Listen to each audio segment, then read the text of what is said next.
Ben, is it which meeting is it? We're gonna knock out.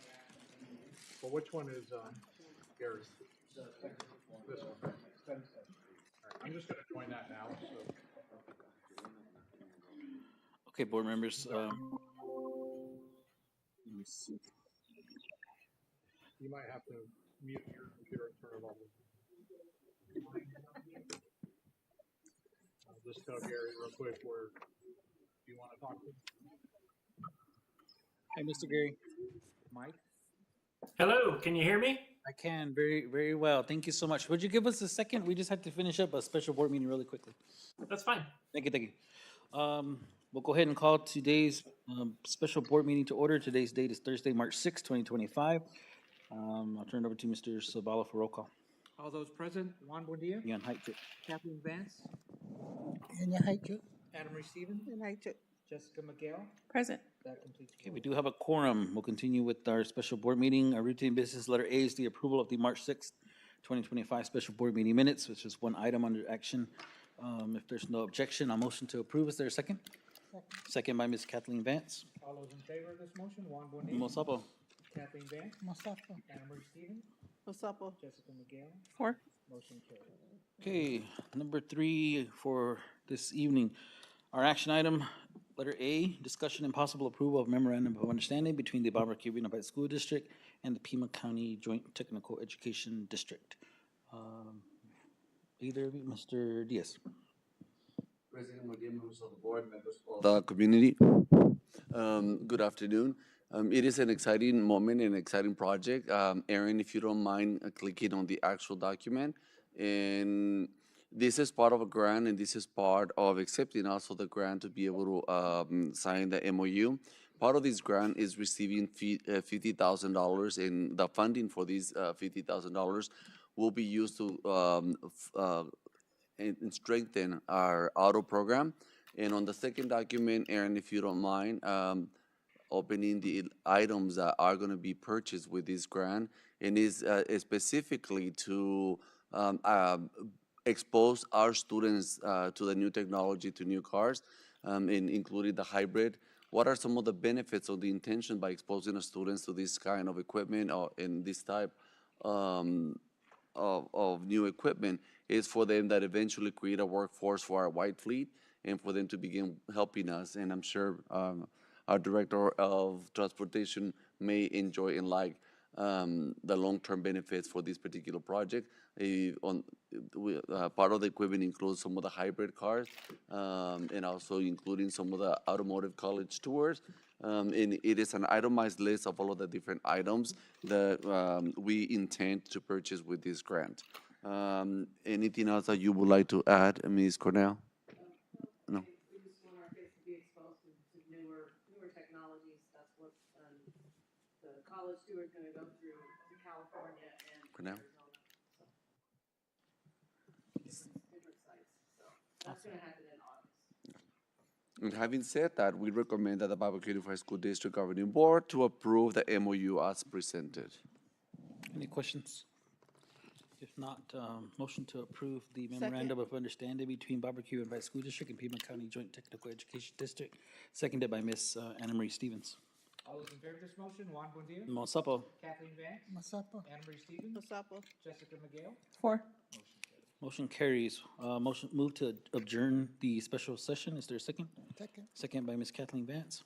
All those in favor of adjournment, Juan Bonilla, Mosapo. Kathleen Vance, Masapo. Adam Marie Stevens, Masapo. Jessica McGill, Four. motion carried. Thank you. With that, we'll move into our Thursday, March 6, 2025 Baboquivari Unified School District Study Session. Mr. Sabala, roll call, please. All those here, Juan Bonilla, Yan Haichu. Kathleen Vance, Nahaichu. Adam Marie Stevens, Nahaichu. Jessica McGill, Present. that completes roll. We have a quorum.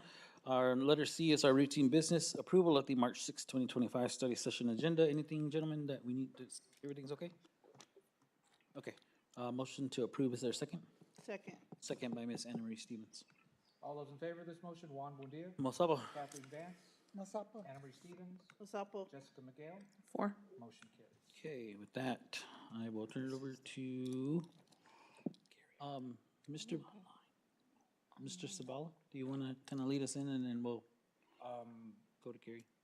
Yes, sir. Let me change to the updated screen, caught me off guard, sorry. Arizona School Boards Association has brought down a policy advisory 809 to 818. There had been some policies in here that they wanted more review on, especially, I think one was the district mission and belief statement. It may coincide with what we have now as our statements. Other than that, the board, if we have questions on specific policies that Mr. Irvin can go over or help us walk through them. Well, hey, Mr. Ehrman, are you there? Let me see if it's on muted. Hold on. I think something happened here. There we are. Hi, Mr. Ehrman, can you hear me? I can't hear him. He's probably There. Now you can. All right. Thank you so much for taking a little bit of time with us. I was going through, sorry, just going to jump into the policies. I was going through and I just wanted to ensure, especially and specifically, whether or not the school district would be, I guess I wanted some opinion based on what I was reviewing. I don't know if you had a chance to take a look at them. The policy advisories? Correct. Yes. All right.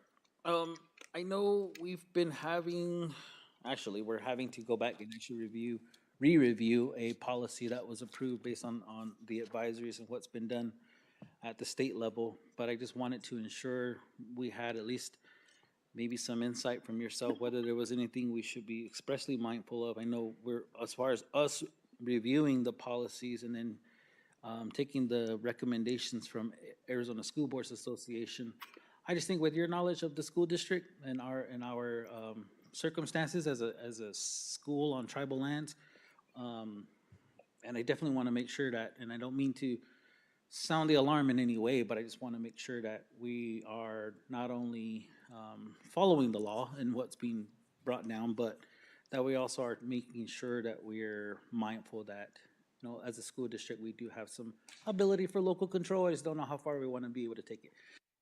In essence, having us change our mission or our visions or anything like that was kind of like, okay, but I just wanted to get your opinion, I think overall. Then I think there was another one specifically regarding Title IX, but I mean, whether there was anything in there that needed to be brought to our attention, I just wanted to hear what you had to say, if anything.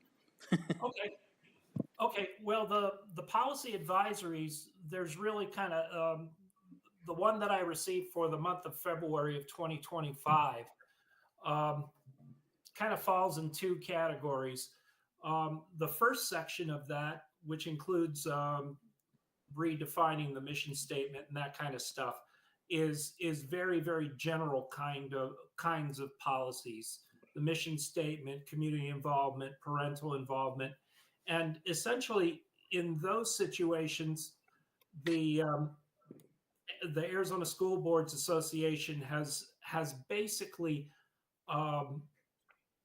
put those policies in as I guess what they call a placeholder with the expectation that the school district can write its own mission statement and insert it in that place. So the policy statements that we have in the advisory are very broad and very general, and you folks are free to rewrite that and craft it however you wish to reflect the actual mission and spirit of your particular school district. And I think that's the intention with the ASBA. They're not. I don't think it's important to them that you accept this or reject this, but rather that you inject your own spirit into those initial policies. The second batch of policies in the policy services advisory which actually takes up the bulk of it. I think, well, we got 50 pages of this policy advisory, and I think about 40, probably 40 pages of it is devoted to um, policies related to Title IX.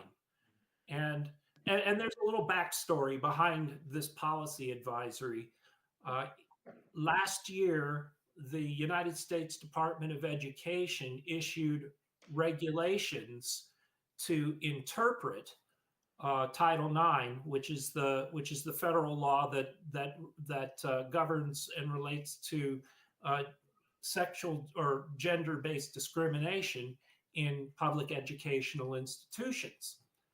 And in July of last year, the ASBA came out with a policy advisory, another thick one, just like this, making lots and lots of changes to the discrimination, the sexual harassment, the grievance, the discrimination investigation policies, all of the policies that we have relating to discrimination and such. The Arizona School Boards Association made large changes to those documents in their policy advisory in order to comply with these new regulations. Well, since then, those regulations have been rescinded. So the policy advisory that we have today for the month of February is essentially the Arizona School Boards Association putting everything back the way it was before. And I think that's perfectly appropriate.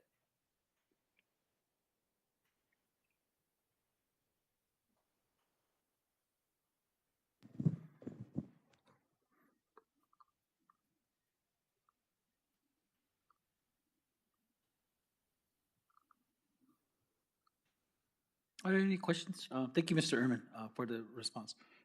Questions from the board in general? There's no wrong question.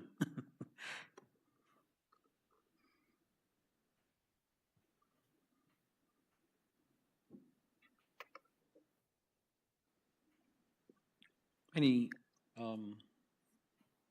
Mr. Diaz or Mr. Sabala, anything? Representative, based on the new policy proposal, is there any language that will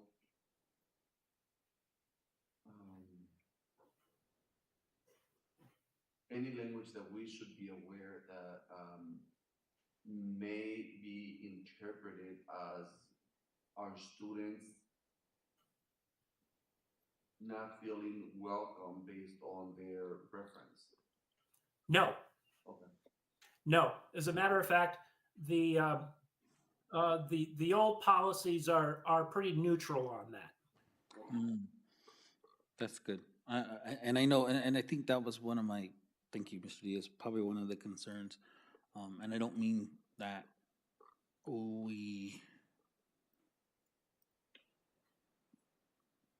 I only mean that we get so many of these. And especially with how much, as far as the board members and myself in particular, I'll speak for myself. I just really didn't want to have any kind of, when I see strikeouts or lines through words, and I'm trying to make sure that we're not, contradicting anything that we've already done, and or putting in something that would cause harm because of what may come down from the state in particular, because I know that in essence of what we've been able to do as a school district is fairly been very accepting, especially not only for the community but in large general to the general public. So I just wanted to ensure, and thank you so much again for taking a little bit of time this evening to kind of walk us through, give us a little insight. Board members, anything else? Miss Anna Marie? Just for clarification, so everything that's in here that has a line through it is gonna be taken out? Yes, Okay, yes, and then the underlined language will be put back in. That's so.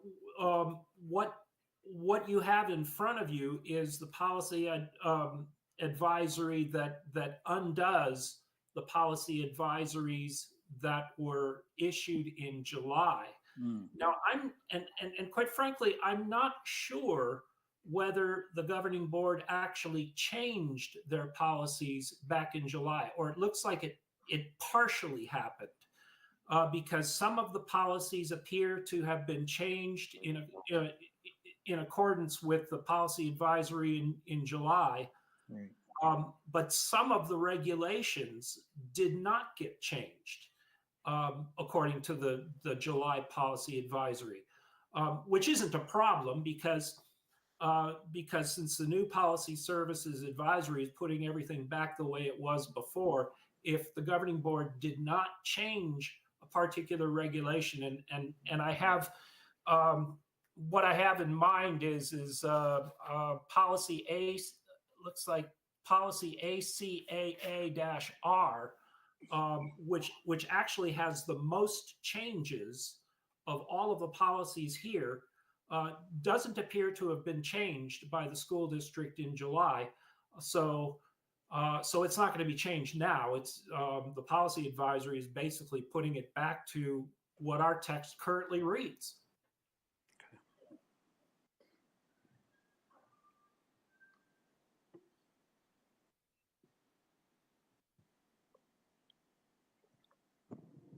Okay. Anna, Mhm. anything? Miss Jessica, anything? All right. Well, again, Mr. Ehrman, thank you so much for taking the time. I really appreciate it. I do.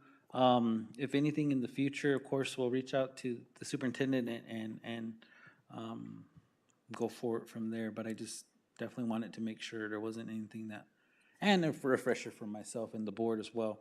But I really appreciate how you can break things down and help us understand. So much appreciated. Have a good evening. Thank you. Thank you. May I be excused? Yes, sir. You have it. Thank you. Bye-bye. Bye-bye.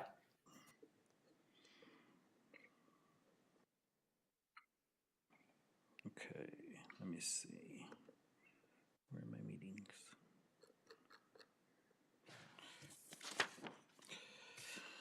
Okay, we'll move on to number 2, the Barbecue Unified School District Social Emotional Learning Presentation. Mr. Diaz or Ms. Gordon? President Medina, members of the board, thank you so much. This is one of the, again, board requests.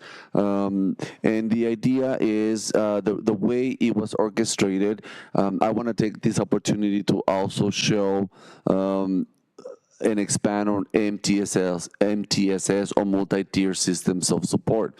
A student or our students, when they come, we need to be able to have a system in place when they demonstrate or when the students demonstrate challenges. Whereas we are in the business of educating and making sure the students are proficient, there are multiple obstacles. One of them could be that the student may be falling behind in some of the skills. But when we take a closer look, we need to find out, do we have a system of support for academics? But also there's some type of behavior modification that needs to be needed. Is there part of it? And the next one is what happens when the student also is showing some social, emotional challenges as well as a system of support. Also, I asked Ms. Gordon to put together a presentation and that not only shows where does social emotional learning fit, but also what is she doing to also continue to build capacity with the other schools in her role or director and building partnership with other organizations and bring resources to our school, our students, as well as parents. So at this point, take it away. Good evening, President Buendia, board members, Mr. Diaz. Oh, try that again. Good evening. So with the social emotional presentation here, I did the different tiers, but if there's any questions specifically about my role, I will also fill that in. So the social emotional gurus kind of have these categories as the main areas for social emotional learning, which is self-management, self-awareness, responsible decision-making, relationship skills, and social awareness. Now, when we talk about tier 1, we're talking kind of like entry level. Like, what do we do for all students? What do all students have access to? As well as staff. So when I talk about this, I'm talking about staff in regards to their students, not the services counselors or I provide to our staff. So staff are provided with resources, student observations, classroom support, the counseling referral form, which means any staff member can fill that out and send it to the counseling team. If a mediation needs to occur between students, on the staff side, even between staff members or between staff and admin, I might be called to step in for that. Coaching, classroom presentations, as well as our attendance at parent meetings. All students can be referred to a counselor at any time, or we can pull that individual student to counsel them, to go ahead and look at maybe a certain behavior. It might be a one and done that we just need to go, hey, you can't be doing that, and why, and see what's going on, and then move on. Could also be the academic counseling portion of it, peer mediation and conflict resolution, behavioral modification support. So that's a little bit more of a follow-up that we're kind of like, we noticed this, let's see what supports we can put in place to help change that behavior if it was not having a positive impact. Family consultation, in-class interactive presentations, and then our presence at METs, IEPs, and parent-teacher conferences, or any parent-teacher meeting. So tier 2 is more in depth. So again, we're looking at all tier 1 supports, and then we may have that student that needs more than just a simple check-in. They need to have like an ongoing thing, and that's where the MTSS comes into place, where we document like our check-in and check-outs. Some students have scheduled appointments with counselors, so every afternoon or every other day at 1 o'clock, this student is going to meet with Mr. Y, or this student is coming in to check with Ms. Flanagan, or I'm on that site to meet with that particular kid. Focus small group interventions is more when we notice something going on and it's continuing, we pull those particular students that are involved. So it could be anger management issues, it could be inappropriate touch, it could be like an overreaction. They need to have a little bit more of emotional regulation. Restorative circles and conflict resolution, that's kind of like a little step above of your normal mediation. Increased behavior modification support. We have some sites that we have a meeting every week or every other week, and we put all parties that are involved with that student present. So that would mean like myself, if the student has an IEP, particular teachers, if they have a counselor on the outside, like be it Intermountain or Spectrum, anybody we can. One of the meetings that I'm involved with bi-weekly has 10 people that come to help service this particular student and provide all the support that they need. Referrals for on-site group counseling. We have an agency that came in this year, Community Family Resources, to run some groups, and we also have TO Behavioral Health that's been running groups with our 5th and 6th graders. The Community Resources have been running groups with the 6th grade, 7th, and 8th grade. Child and family team meetings, that's more so when you have a CFT, that students usually are already involved in outside services, and that meeting can take place whether or not they're in school or they're in another setting. So if those students were placed at a higher level of care, meaning they were hospitalized due to psychiatric reasons or medical reasons, then we're going to continue those meetings for that student. If they're returning to us, or I like to start that meetings as soon as I know that child may be returning to us. So if I get wind of a particular student that's looking at coming back or something like that, I'm going to initiate that meeting so we can put things in place before the kid even gets here. 504 accommodations, so just when we do academics, when we look at students that might have learning challenges, we also look at that with behaviors and whether or not a 504 can cover what is needed or whether or not we need to go ahead and do a full background into an IEP. And then when we talk about behavioral consultations, I know this happens a lot at the primary campus. I work with Sergeant Heilig, and I have him come to campus and meet with students that we have the permission from the guardian to do so. So whether or not they were in possession of something they should not have brought to school, whether or not their anger affects others as far as like hitting, screaming, kicking, whatever they might do, fighting, anything like that, which could later mean they could be looking at legal consequences. Again, I always get the parent permission first, and if it involves more than one child, like one child was the aggressor and the other child's the victim, I make sure that we communicate what is happening, again, making sure all parents are on board before we proceed with those meetings. Tier 3, so tier 3 is usually your highest tier. So the student, at whatever the given reasons, need the most support at this time. So this is when we would be accessing emergency services, whether or not we need to call out, whether or not for social emotional, if we feel a student may need a high level of care. This is anytime a student has made any claims in regards to suicidal ideation. They have expressed in any way, shape, or form that they want to not be here any longer, that they want to die, then we're going to make sure, one, that student's not alone. We're going to make sure that student does not get on the bus. They are not permitted to leave campus.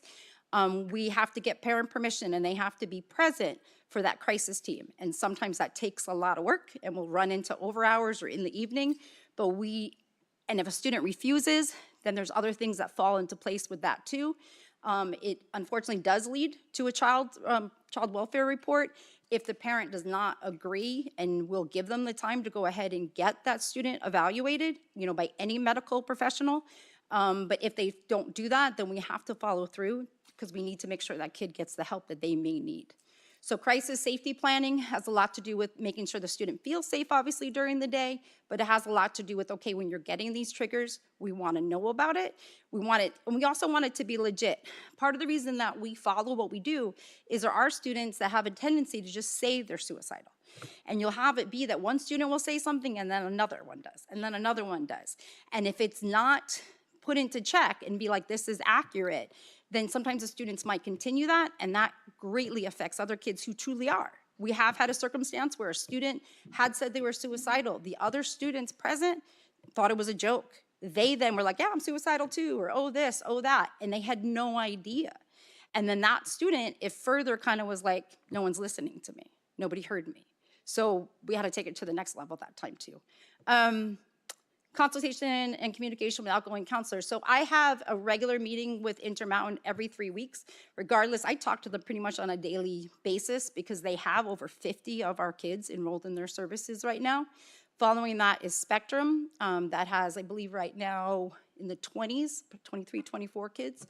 And then there isn't many groups in the community, so we do have students that go into town for some groups that they're a part of. There are some online groups like the Charlie House, which is actually considered a partial hospitalization program, that we have a few students that are taking part in that. And then we have like the routine family contact. And I wanna say, okay, in-home observation. So that is something that I tend to do when I offer to families. So the most recent one is one of the outlining communities. There was some trauma in the family. The student was not coming to school. The parent also was having some issues with letting the student go. And so I would leave my house at 4:30 in the morning, drive out to this community, and then work with that student and that family to try to get the student on the bus. And when that wasn't successful, I brought the student to school. And then we also got another guardian that was involved with that family to help get the student back to school. And then now both that child, I referred that child for services, and I believe the mom is going to be looking for services as well. So with tier 3 too, and it doesn't even have to be a tier 3 situation. In this case, if something comes to my doorstep and the parent is not able to do it during work hours, I want to reduce anything I possibly can, any obstacle to a student getting the help they need. So I'll say, okay, when can you meet? Well, after 5. Okay, where would you like to meet? Would you like to meet at school? Would you like me to come to your home? Where would you like me to do it? So again, a lot of times parents are working or they have other things going on, and whatever they might throw at me, I'm going to try to come up with a plan to get with them and stress what's needed to be stressed and to help them and support them. So this also, again, could be mediations. If we have a parent that's upset, be it with district office or be with their site admin, then I might be looking at doing that as well, and then trying to figure out what the concerns are and how mainly we can move forward.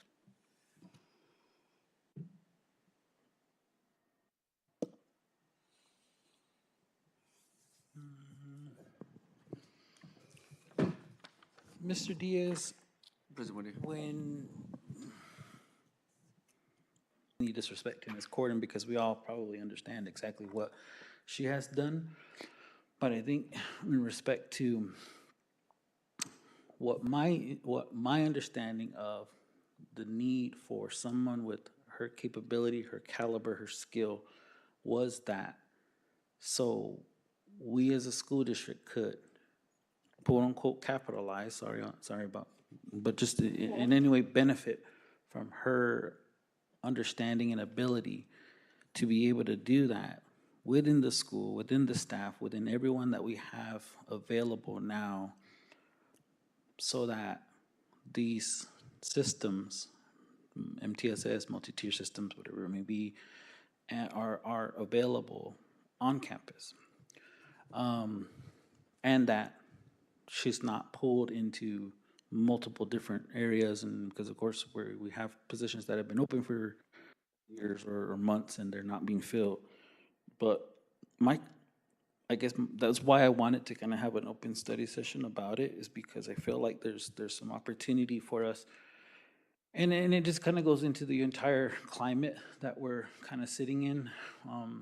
One of the concerns being law enforcement at the schools, and whether SROs add to the overall trauma, have experiences with them, as we've noted, or has been noted very clearly to us, that some of these things are triggers to the students, regardless of whether how friendly we are with them. And when they see us with them, talking to them, engaging with them, they automatically look at that as you're with them.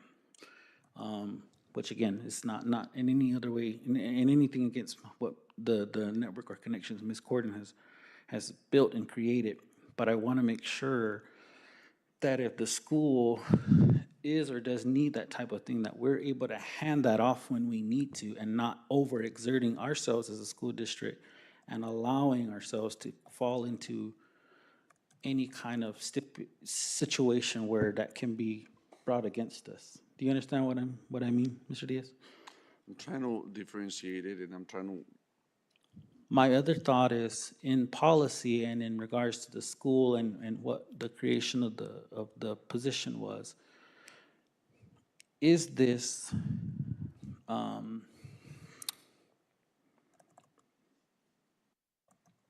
when did you have a hand in how this is all put together and carried out? This was being presented and what is being done currently.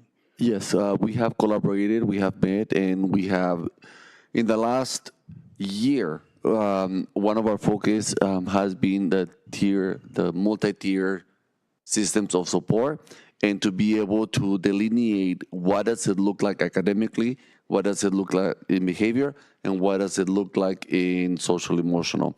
So we've been spending time in all those three different branches to delineate the workflow and see how they connect and how they do not connect. Yeah.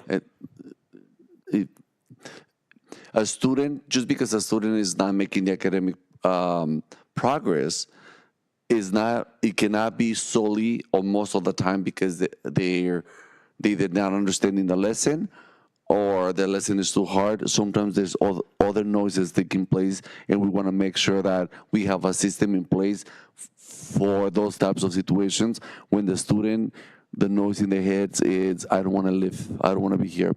Or the other one, there's so much going on at home. I need tools in how to cope with those. How do I leave my life at home there and focus right now, and how the tools necessary to focus during instruction. Go ahead. I understand that. However, Yeah. there's a level, I think, that we're, and I know people will probably be upset with me about it, but there's a level in which I think that there's a need for the community to do that for itself, and the school can't do all of it. If we're looking at the way it looks right now with funding and everything else coming down the line, we need to be prepared to be able to have a bunch of Miss Ann Cordons at our school sites, as opposed to one running around the entire nation trying to fix all of our students. That's my only point. So my hope is that we can look to refocus the entire effort from crisis intervention to school site support. Does that make sense? A little bit? I understand that's probably not what anybody wants to hear, but obviously it's hours, it's time, it's away, it's extra effort that I think that we consider whether or not it's something we can continue to do in the next school year or year after. And I don't mean that to be difficult, but that's really the seriousness of where we need to be. And the nation has to step up and do something, do some of it. May I add something? The nation currently, as far as TO behavioral health, they're not taking any adolescent Oh, referrals. absolutely, I know Okay, that, okay. 100%. So, and Mr. Diaz originally, he shared a document with me which just had general questions on it. He like, and I didn't really know where to go with some of them, so I kind of just turned it down and then redid everything. He didn't do any of the slides or anything. That's what I ended up breaking it down to based on what I thought he was asking me. There was something else that I would say in there, but I feel like we have been waiting for the nation to step up. This is my 12th year here, and services I feel like have gotten less, not more. And not just, and a lot of families have had bad experiences, be it with TO Behavioral Health or with the prior Intermountain Director or other circumstances in town. I know is above and beyond is really what helps us. I understand. I'm not saying it's not necessary. What I'm trying to say is that in the overall goal and mission for the school, and for us recognizing your again, your caliber. I'm not trying to say that you're not to par. What I am saying is that I understand, because when I see these things, I understand that's what you have said before. However, how are we trying to replicate that into who we have? That way, if push comes to shove, we don't have an SEL director because it's not fiscally feasible to do. Then what are we doing now to make sure that we're not falling into a position where that's not there anymore? Because if you're gone, then it's going to hurt everybody else even more, because now someone else is gone. So that's my only concern as a board member. I understand. I've lived here on the nation my entire life. They are not doing anything that they should. However, I can't, as a board member, also sit here and say the school's going to do it all, because we can't. We can't. President Maria, Yes. this is how I'm processing it, is how do we continue to build capacity with staff in to build a system of prevention and move away from a reaction system.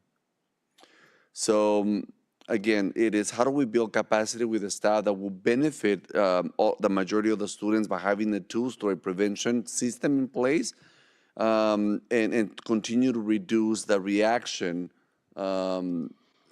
once the students and the staff have those tools. The second way that I'm interpreting it, and please correct me if I'm misinterpreting it, is how do we use our data in our influence of our positions to emphasize the support needed at the community level and after school with the nation. So I guess the only word that I can think of is how do we strengthen that relationship and say, here's the data, how can you support and build that support, given that, as you can see, when we have that many students that are benefiting from the level of support needed that right now definitely is not in the nation. I completely understand that we cannot, it's almost impossible that the school is going to be able to meet the needs not only during school hours, but after school hours and also at the families, but continue to seek and find a way that we continue to move in that direction, and we both understand our compromise and our commitment and our responsibilities. Right now, the community does not have the infrastructure in which, by us not doing it, we will lose some students along the way. And I don't know if as a superintendent, I'm ready to completely cut those services, because we have 70 students that have that kind of mentality that they don't want to live. It's how do we use that data then to build a bridge with the nation, say, hey, this is the opportunity which we can strengthen, and we need the support, so not only the families have the tools, but also the students after hours, because not only if we have the funding, but it is not sustainable, physically sustainable for somebody to work that many hours to be able to provide that level of support. And the level of support needed at the student level, the family level, the community level, the district level, or the nation level, if that makes sense. So I guess if I'm able to offer some solution or some sort of, I'm not trying to be a downer. What I am trying to say is that maybe there are ways and means that we can, use the foundation to figure out how we can look at other different, diversify our stream of grants.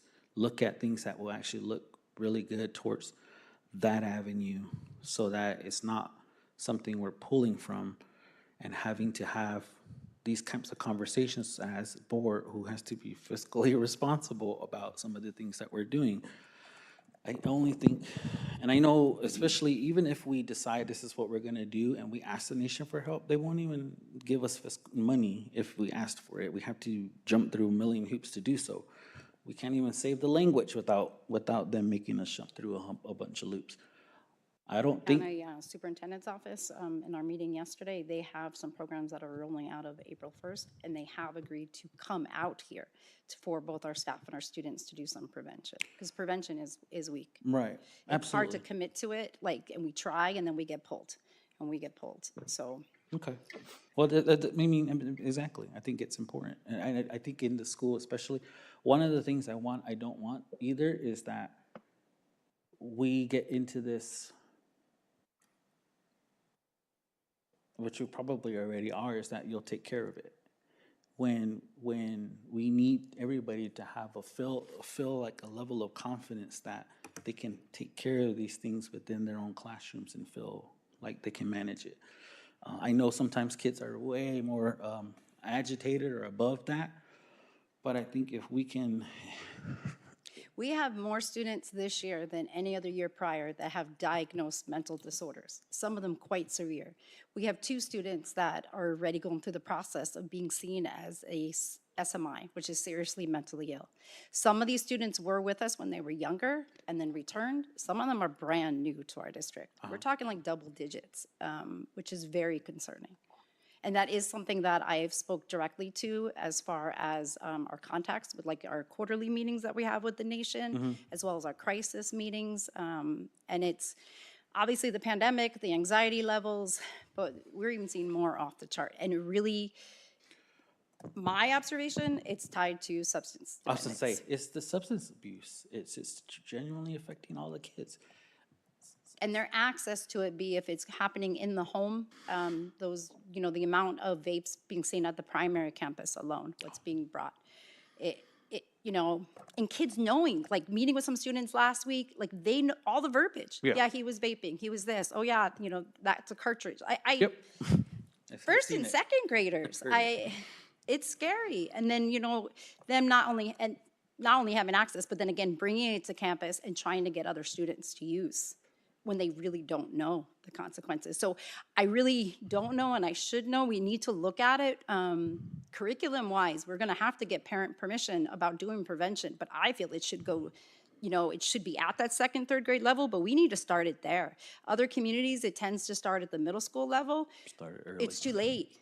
And again, we know too with the instances that have been reported just, at the intermediate campus, usage. It's, again, they're getting it from somewhere. It's not here in the nation, they're getting it. The West End starts at 3rd grade. They start getting prevention, like awareness, just campaigns in school. Yeah. So here's my biggest thing for you.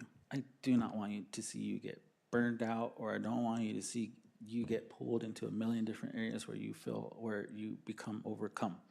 That's my hugest concern. I have nothing but love. However, this is where I feel like I need for us to really take a stance and understand that there's something we need to do, because that's a lot.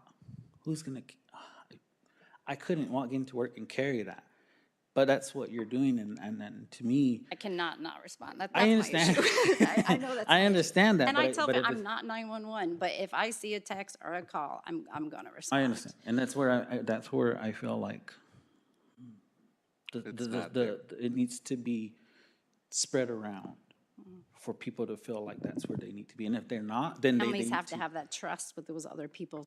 Absolutely, and they have to have genuine, like, I care.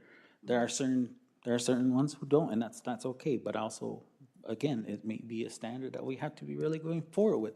What is actually your intention here? These are our children. I've seen some. I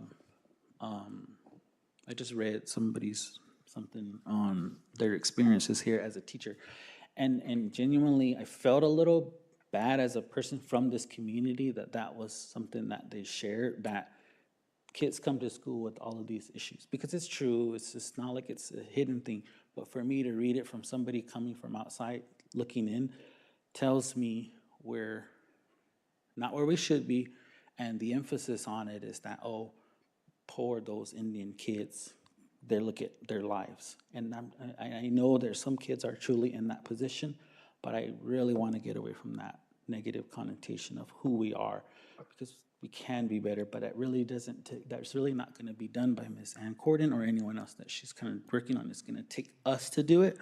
So I think that your plan to share and support data, all of the data, getting it where it needs to be and understanding, because I know sitting in some of those quarterly meetings with all the service providers is intense as well. Having sat in a couple myself, it's not just this area or this school, it's the entire state. But I think that's why that's the only reason I wanted this to kind of be separate, because I knew this conversation was probably going to have to happen. But I hope that everyone, please feel free, board members, that's just genuinely where I was coming from with wanting to kind of hear and dive in a little bit more, is to Mr. Diaz really try and figure out what are we going to do going forward. Offer, maybe that's why I also wanted to hear about the foundation. Maybe there's a level or an arm in there that will actually be a little bit easier to look at funds, diversify where they're coming from and how to service. Because I feel like there's been some opportunities where we could maybe even directly contract with the not us, but directly contract through the foundation with a clinical service, which the nation isn't doing. We need it. We're looking at continuing to with CFR as So- far as running groups. That's where I'm at. I don't know if anybody has anything. Mr. Diaz, sorry, go ahead. President Buendia, Ms. Gordon, thank you for all the information, thank you for your passion, and thank you for the commitment to our students at all times. But based on this conversation and based on the thinking, there's areas that we can continue to explore. One of the, I want to emphasize that the more we continue to collect or build a system that collect data, it provides us guidance to, and I feel confident with the data that we have, that we can have those conversations around the numbers, that they're not speculations, but they quantify the level of support needed. And there are definitely at least six different steps that we can continue to do to elevate this and all the issues that also we need support from the district. And Ms. Gordon had mentioned how the superintendent's county office, they're willing to bring services, and the more we connect our families and students and services, the more tools they're going to have to be able to take it to the next level. You had mentioned also how do we maximize the foundation to be able to support this area. But most importantly is the prevention part. We have control over bringing a curriculum and as early as third grade. That's something that we can do, that we can continue to support our kids and align with maybe some tools and some information for parents. The curriculum is great with students, but there's also that component that we cannot forget. It's how do our parents are doing the best they can, but the more tools that we provided, the more empowered they're going to be.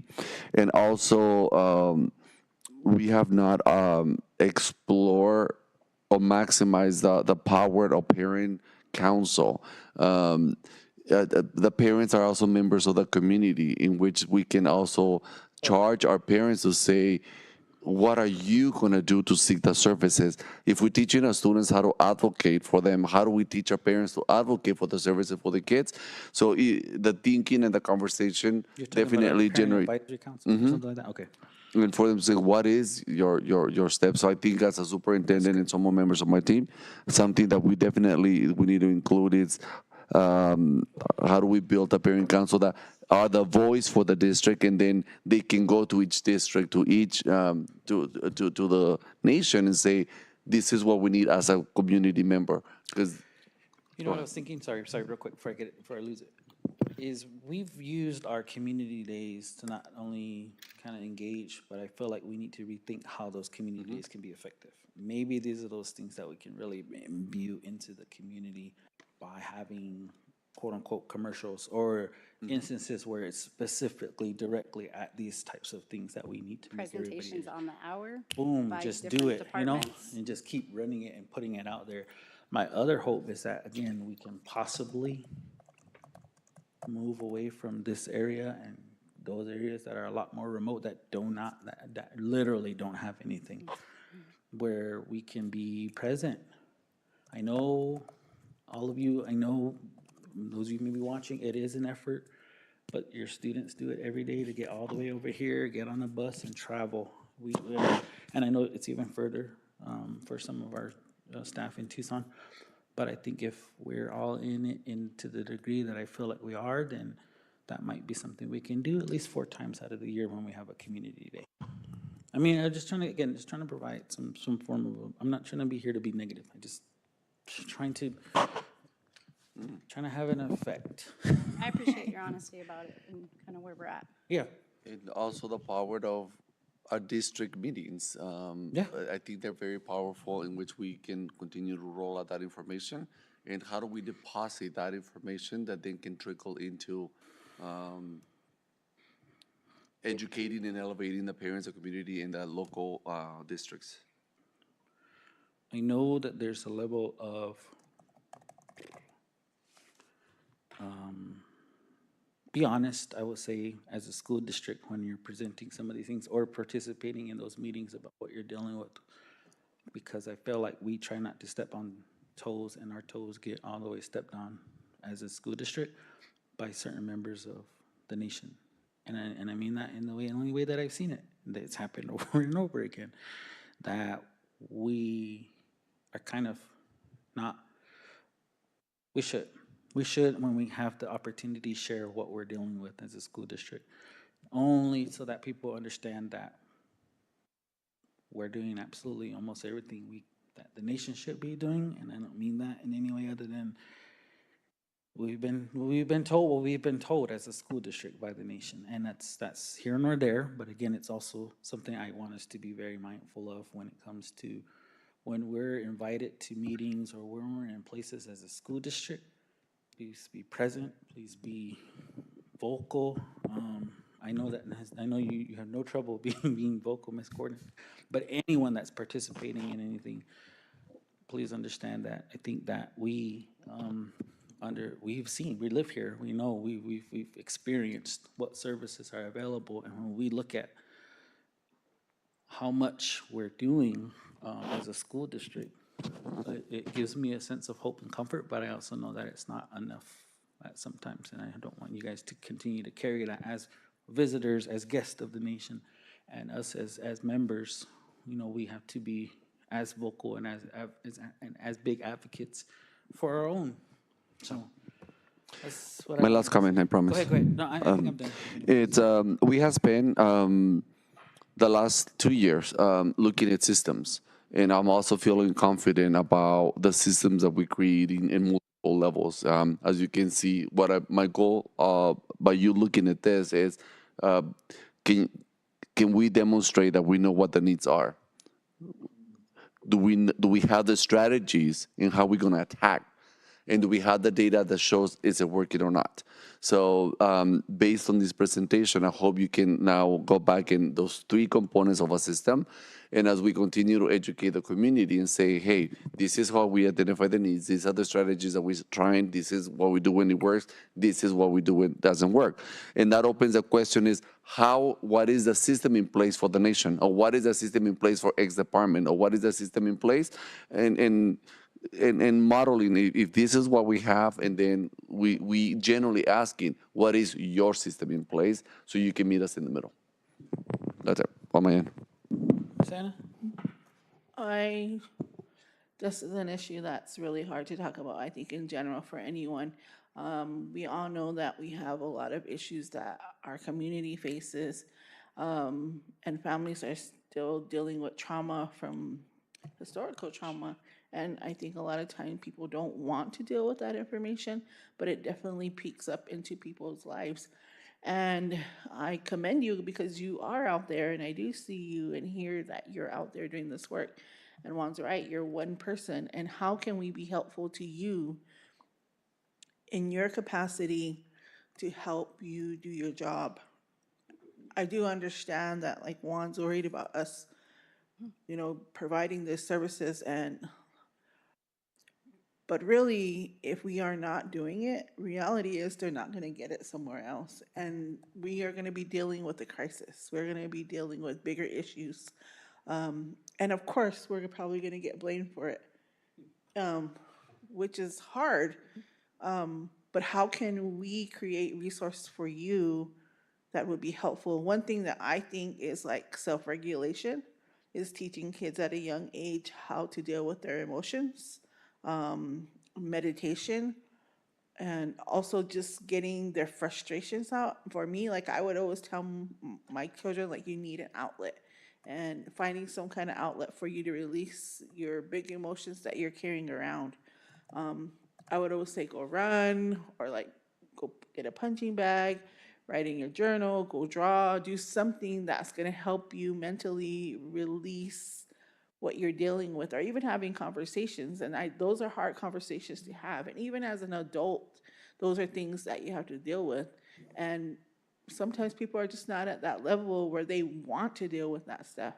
Because I can say that for myself. Like, I grew up in a really abusive home with my family, and you can see it across the board with my siblings, from them not wanting to deal with issues, and then me like being the responsible person. So it has a trickle effect on a lot of people. So my question to you is, like, how can we be helpful to you to provide these services for our students and our community?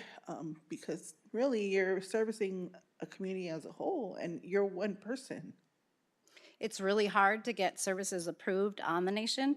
So like this year with CFR, like I reached out to all the big decision makers, like how do we get another provider? I was like, okay, what if they don't have a brick and mortar? What if they're not like setting up office and they just work through the schools? Then can we do that to get that clarification? And that's essence how we brought Spectrum on board. But then Spectrum got an MOU with the nation.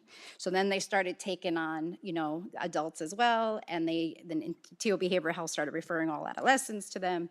And it's like, okay, now that our needs are not being met again. So then reached back out again, and was actually through Mr. Y from the secondary campus who had worked with CFR before. And they were dependable. They followed through. They said they were going to be there. They were going to be there, and they absolutely were. Who's CFR? Child and Family Resources out of Tucson. Okay. So they're the ones that ran some relationship groups. They had females and males separate, and we provided that curriculum to you guys, and it was students that were referred from 6th through 8th grade. And it was for the Ready for Life grant, so that's how we were gonna get it. So the more resources we can get to actually come out here and that be dependable and reliable on any level, we want them, we need them. We know we need them. And that should help obviously reduce some of the responses to crisis and the number of students that don't have those skills and aren't able to get, even if teach them those skills, if things are so chaotic, it's just your brain becomes overwhelmed, and someone can have it all together, and all of a sudden a certain thing happens and they just don't function. And so sometimes you do need someone to just be able to step in, but it doesn't have to be me. Could be other people that are trained in this kind of trauma response. Who would you feel like in the school systems and the staff that we have there, is there like a team that could help you in creating that team at each campus for them to go to this training and be able to provide them? All of our counselors have the background and the education that they need. We're human, so there's certain things, and I'm glad people are as open. And I don't do good with this. I need you to step in. Let's say there was a grief and loss, or they recently had a grief and loss. They're like, I can't deal with that. So we have to all know our own weaknesses. But our counseling team is well trained in all these areas. There might be certain areas they prefer, or certain areas that they're not as confident in. Not that they don't know, they're just not as confident in it because of their own lives and their own experiences. So it's not like one particular training. I think we all need to have some more resiliency training, and I'm interested in that too. I did learn of like a train the trainer resiliency, so that's something I would like our counselors to go to. There is a conference I know coming up in October I just learned about yesterday. The invites are not out yet, but that's a resiliency specifically for schools and for like school counseling. So, because we all need our own little person to vent to, we all need our own, I hike, that's how I get some of my stuff out, that's what I teach other students sometimes.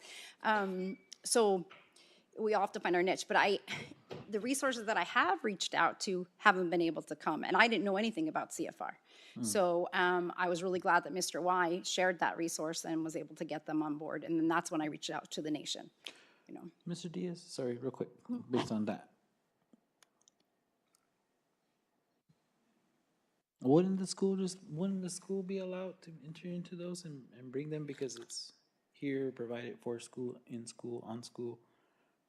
So I just wonder about some of the. Yeah, so that's how Spectrum is operating. Spectrum actually falls under an MOU now with Arizona Complete Healthcare, so they're good to go. They can go, do whatever they need I to just do. mean any others that you're having issues with, is it just because they have issues coming here, or is it because we're running into any kind of interference? I guess that was my question.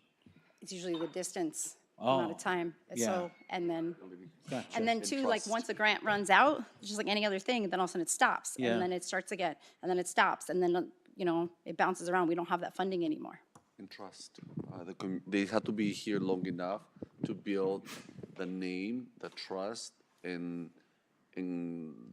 spread the word. I'm going to be honest, we have had providers that have come out and due to discipline issues with presentations, they would not return unless, myself or another counselor or somebody was in the room. Usually there always is, but somebody might have got pulled out.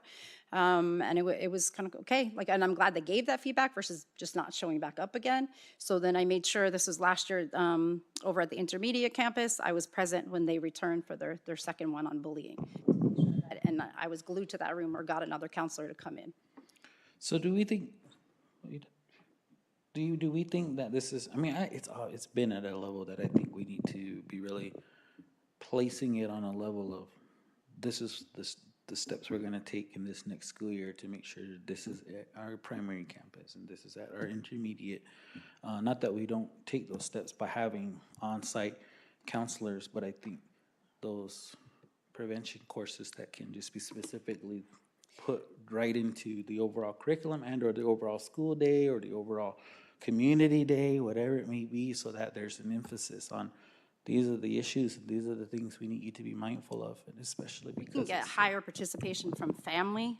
That's what's needed. We need family on board. We need to help them to help themselves as far as access to students and, what the students are being exposed to. We have done that mental health series and we are returning to it, but we're also adding on, which I really like this, it's gonna be Ask a Therapist event that's gonna happen on a monthly basis where people you have a problem, you want an answer now, you wanna know how to help now. In the past, we would say, okay, here's this course on it. It would be live, moderated, but it was just like you listen to it. I know that you attended some, Ms. Vance, and I know Hendricks did. But this one, you'll be able to actually submit questions ahead of time, and then during the course of it, you can submit a question. So again, the therapist will read your question. They're not gonna go directly back and forth, but they're gonna read it and give it. So, but the participation's not there. We offered free parent coaching. yeah, no, and I Yeah, agree. and I it was understand. 7 people at max, and that, it's very hard. It's very hard. We need families on board to help us. I think what it goes back to is what Miss Anna just kind of touched on is there's that. It took me a long time to talk about my feelings and cry in front of everybody. And it's really, really difficult to just get over that and really have an understanding, self-reflection, because you're pretty much sometimes the reason that there's some of these things that you can't deal with in essence.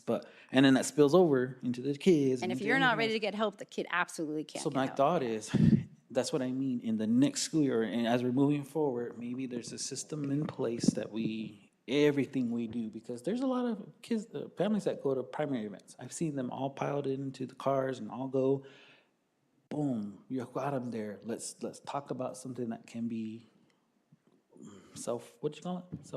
Regulated. regulating. We can go back to what we did with us. The struggle is Self-something. real. Remember we did the Maybe find, meditations, we did those kind of things. Engage in a, hold on. Sorry. Engage in a let them box it out. Not them, but let them. Now we can offer meditation. We can offer. Not talking about um, violence, but I mean, there's some of those things that do need to be out of this child because that's what they're not. That's their outlet, and maybe we find a way to make it more something that they can do, and then go back to class and be okay. To Obviously, apologize. Accelerated Campus has that for those students. Yeah, we have one at intermediate and primary. And I know we had talked about it when we go to the Casablanca school.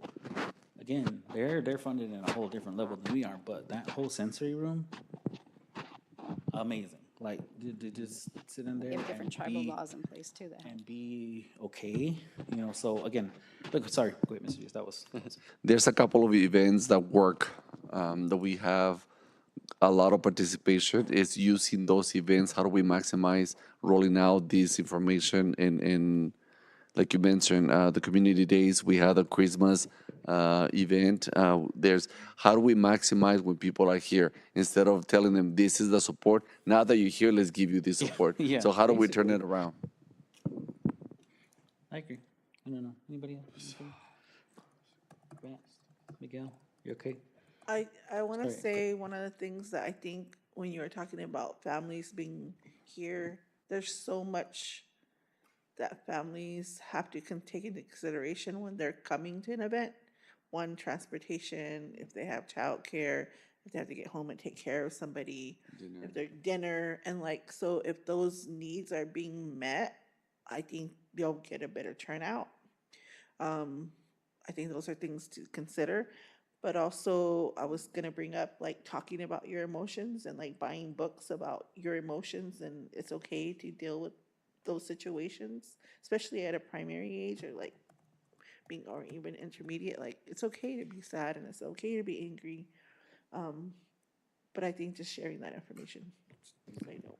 I think for the male aspect, sometimes you're picked on for having emotions or called feminine or all the other names, and I think that's something genuinely that's what we see, what the kids talk about when they come home, and I know I mean even as a board member, you still hear those things now and then. So I think as much as we can imbue into the community and the school, and gosh, practically raise the kids as much as we are, I think we have to try and put that forward somehow. But again, I understand, and that's my reason for talking about it, is it needs to be out there and vocal and visible and heard to some degree, because it's not.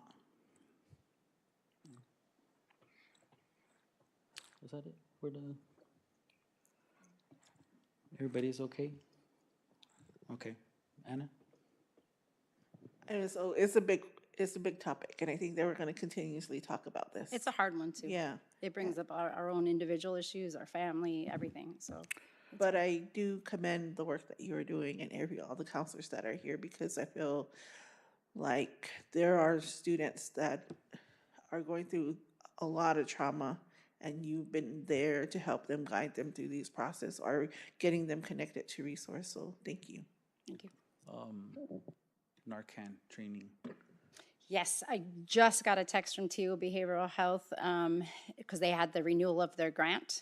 So I have a meeting set up with Rick over there so that we can proceed with getting the training. And I still want to look at some possible funding to get Narcan on the buses. We would be the first school district in Arizona to have that. If we were to do it, we know of, situations within this community that possibly a life would have been saved, specifically on a bus. So 1000%. there are keychains that are supposed to be coming out this spring that go on to an actual keychain, like the Narcan will go on to a keychain. So that would make it much easier for the bus drivers, so. There's NAF is doing trainings. They have a bunch of resources as well. Okay. And I just mean that in the sense of maybe sharing it, because that's for community members. If, like you said, if it was in certain communities, there would be individuals still It's just here. how long the routes are too. It's the routes too. Like if they don't know that that's something that can save them, which a lot of people don't, and it's not harmful if you're not sure, then you know what I mean? It needs to be where it needs to be. Countywide, like with the last crisis data meeting, the overdoses in Pima County have gone down, which is huge, because we kept just seeing a rise. Yeah. So, And anytime anyone's lost on the nation, Any it's a loss. huge, especially you.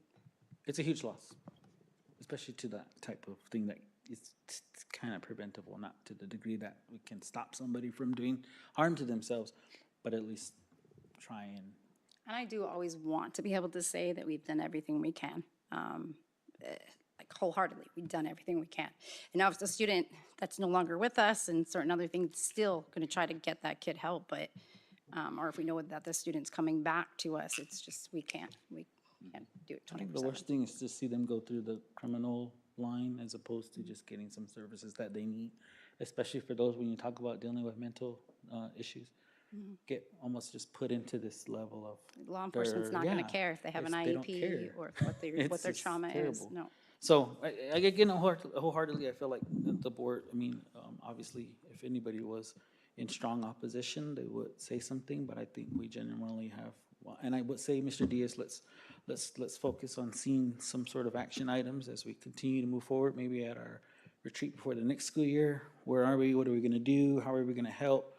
That way, we can kind of have an idea and. And as I meet with the what counseling we can. teams, I will let them know what we're looking at going into next school year. I'm gonna share that, my notes with you as well. All right, thank you. Thank you. Bye, guys.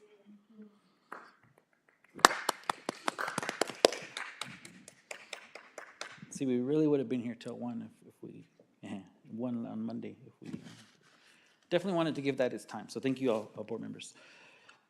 We'll move on. Number 3 is our Baboquivari Unified School District Transportation Department review. Mr. Diaz or Mr. B, whoever you want to start. Both President Bonilla, members of the board, and members of the community and staff. Now we have a second presentation. This also fulfills another board request, and we have provided many of the questions in writing as well for you to review. Yes. And we'll have the opportunity to go over the document. I want to also use this opportunity to share with the community once again, under the board supervision and support, Baboquivari Unified School District has reinvented the transportation department by building a partnership with Beeline. Thanks to the partnership, we went from 9 routes to 19 routes, decreasing not only the time students spent on the bus, but also increasing the reliability of the service. Thanks to this partnership and also by the funding, we've been able to replace, by the end of this year, a total of 9 buses, and some of the white fleet, they're starting to also begin that replacement. Even though 2 years ago we said we're going to do 2 every single year, we've been able to maximize any funding available to be able to get and exceed the goal that we set ourselves within 2 years. We still have a long way to go. The more equipment that we can continue to purchase, the less money Mr. B is going to make by leasing the buses and charge the management of the routes. But it is a great pleasure to introduce our partner, Mr. Keith B, which he forgot his keychain. He brought his new keychain, actually, which is his department beat the entire participants during the rodeo parade, and this is what now the transportation department is showcasing as part of their pride and commitment to the community, and bringing first prize. At this point, Mr. B, if you don't mind going through your document and give us a highlight of the questions, that way the governing board can also ask any questions related to the document that you have prepared for us. Thank you. Good evening, President Buendia, esteemed members of the board, Superintendent Diaz, Mr. Savala. Before I really jump right in, I wanted to take a moment to thank Ms. Corden publicly in front of the board. I have to say that really, I think for the first time, she has included our department in the discussion when we have youth developing their IEPs. In the past, you would have mystery issues with students you were transporting. The drivers weren't aware, there was no working knowledge. And by including us in that, we are better able to serve the students because our staff then has a working knowledge of the circumstances.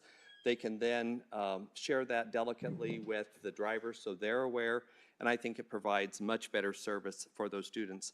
We have significantly increased the number of students that we are transporting with IEPs, and along with that, we have also had to increase the number of aids that we are providing. We really are, at this point, almost maxed out on our dedicated route specifically for students with special challenges. We may be at the point in the future where we may need to add an additional one. But again, I think we're going to be good through the end of this calendar year. But I did, again, thank you, Ms. Corden, for your participation in allowing us to become knowledgeable of the issues that impact our kids. I did bring the trophy over because I wanted you to be aware you have an award-winning transportation department now. So we can now put that down at the bottom, and the department appreciates the support from the last board meeting and the recognition. It literally is the biggest trophy I think I've ever seen. And I almost needed the pickup to bring it over here. I was able to actually squeeze it into the car to get it here, but I did want to share that with you. The other thing that I wanted to point out to you is because of our unique partnership, you're in a unique circumstance because you're fully staffed in the transportation department. Yes, we could use another person here or there. Sometimes your director has to drive, but we have been able to cover all the routes this whole year. We've been able to cover all field and activity trips. We haven't turned down a single field or activity trip that's been requested. We have not canceled from our department activity runs at night one time. We've been able to fully cover it, so our youth in the community have lots of opportunities to participate. And I don't want that to be lost because that's not true in other districts. I was at a repair facility the other day in the little district that I'm going to mention. I'll leave nameless. But there was a mechanic there, and he was getting some parts, and he heard I was getting some parts for the Baboquivari Unified School District, and he says, "Oh," he said, are you guys having trouble getting drivers?" And I didn't answer him directly. I said, "Oh, are you having a struggle?" He said, "Oh," he said, "I'm the mechanic," and he said, "I'm having to drive a triple route." I said, "Well, how many routes do you run?" He said, 3, and I said, "Well, how many drivers do you have?" He said, "Me." So he's driving all 3 routes in his local community because they have no drivers. Other districts that we help service, the Queen Creek District, Deer Valley, a lot in the Phoenix area, weekly calling, "Can you send us 5 more drivers? Can you send us 10 more drivers?" They're struggling, but that's not true here. And I think a lot of that has to do with the fact that the unique way that you've structured it by having the dedicated, very loyal district employees that have been here for many years, by retaining them and then allowing Beeline, who's able to not be tied to the classified schedule, but to be able to reward people for their many years of service by combining those 2 things, puts this district in a unique situation of really being fully staffed. And it's because of your, looking into that future and your commitment to that department, to our department, that has allowed it to become so successful. So my thanks to you for that.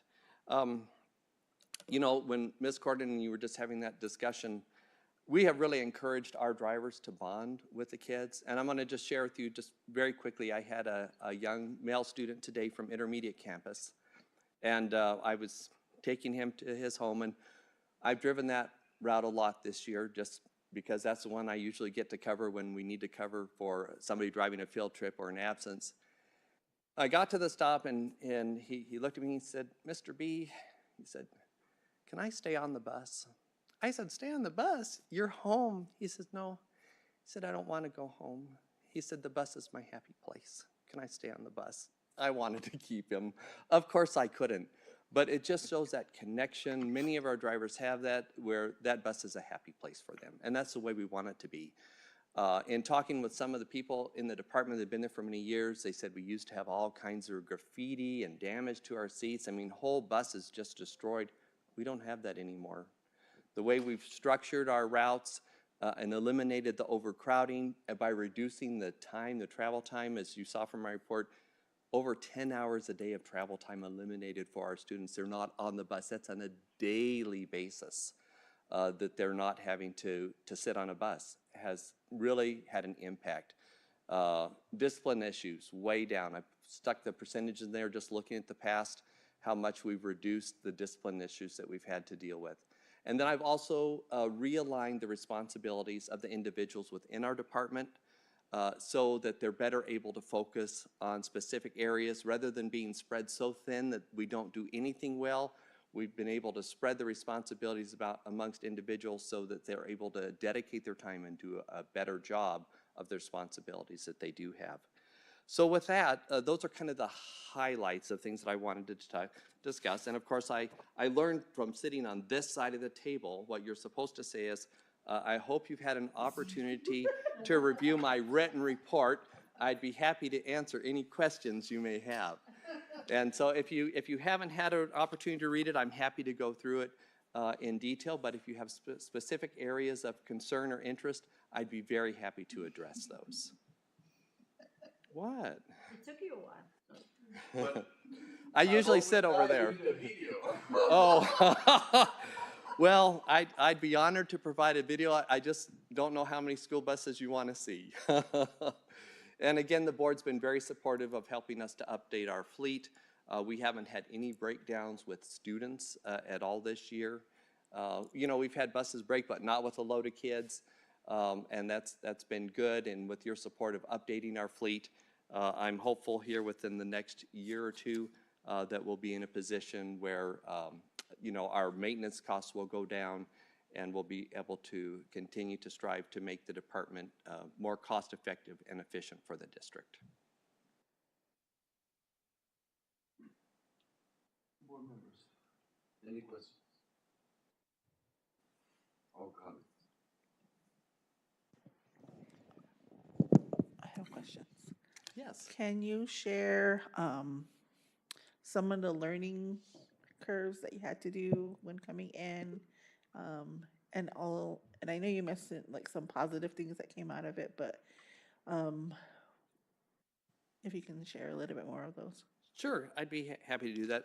First of all, when I first came out to the district, it was this gentleman sitting right next to you that really sold me on Baboquivari Unified School District. I hadn't been out here before, but he showed me not only the need, but he shared with me his vision for the district. And that's really what sold me. That's why I thought, you know, I really need to try and support Baboquivari Unified School District, because this man has a vision. He's taking this district someplace. He has goals, and I wanted to be part of that.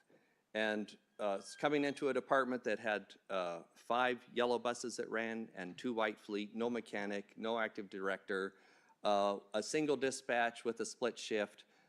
Parents weren't getting responded to. Children were getting late to school. The student council, I saw their presentation to the board about arriving late to class every day.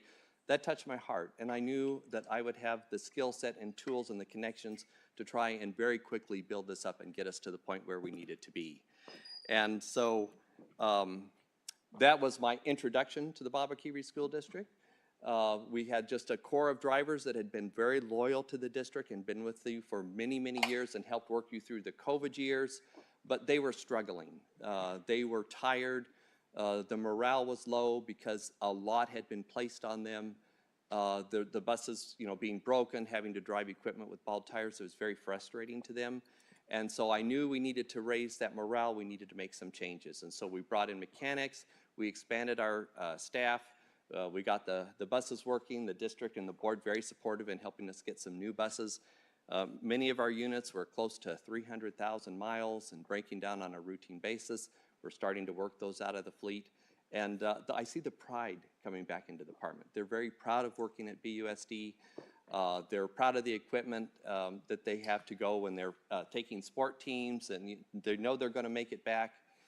And so the whole atmosphere within the department has changed, and it's positive. The people are enjoying coming to work. They're starting to plan potlucks.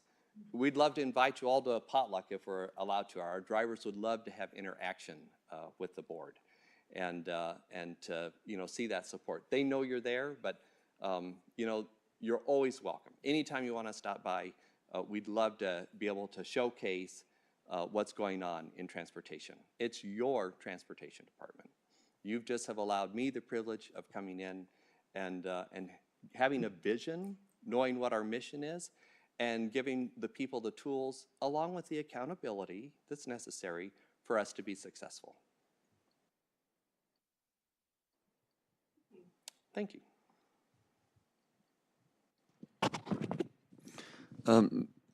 Mr. B, if you don't mind also sharing the journey in understanding our due process and then managing the due process when things are not going well, and how you have now taken that role of not only supervision, evaluator, but also investigation and due process, and how we can continue to support and collaborate.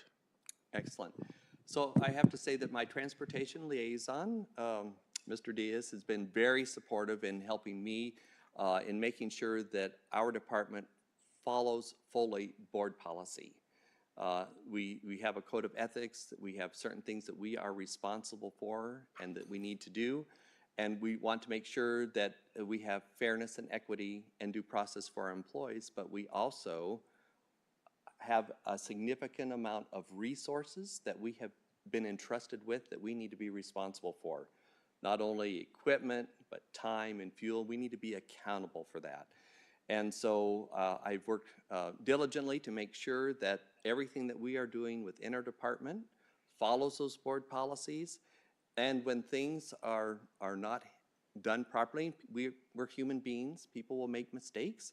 We have a process that we go through. Typically, a discussion or verbal warning first, and then if that isn't sufficient, then it's potentially a write-up, a reprimand, and then, possibly suspension or termination if they're breaking policy. We have a Beeline employee that's no longer with the district. Policy was broken, and that employee's no longer here. And so there are consequences for actions.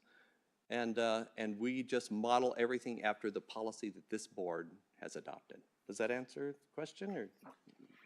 Mine, but I want to make sure the board can follow up or has any follow-up questions related to the staff seeing you as a person that reinforcing board policy. Questions? Questions? Questions from the board?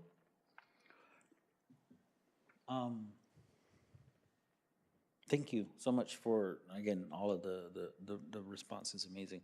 And I'm excited. I don't know if you mentioned or if anybody asked, I see March 10th as a pilot project launch.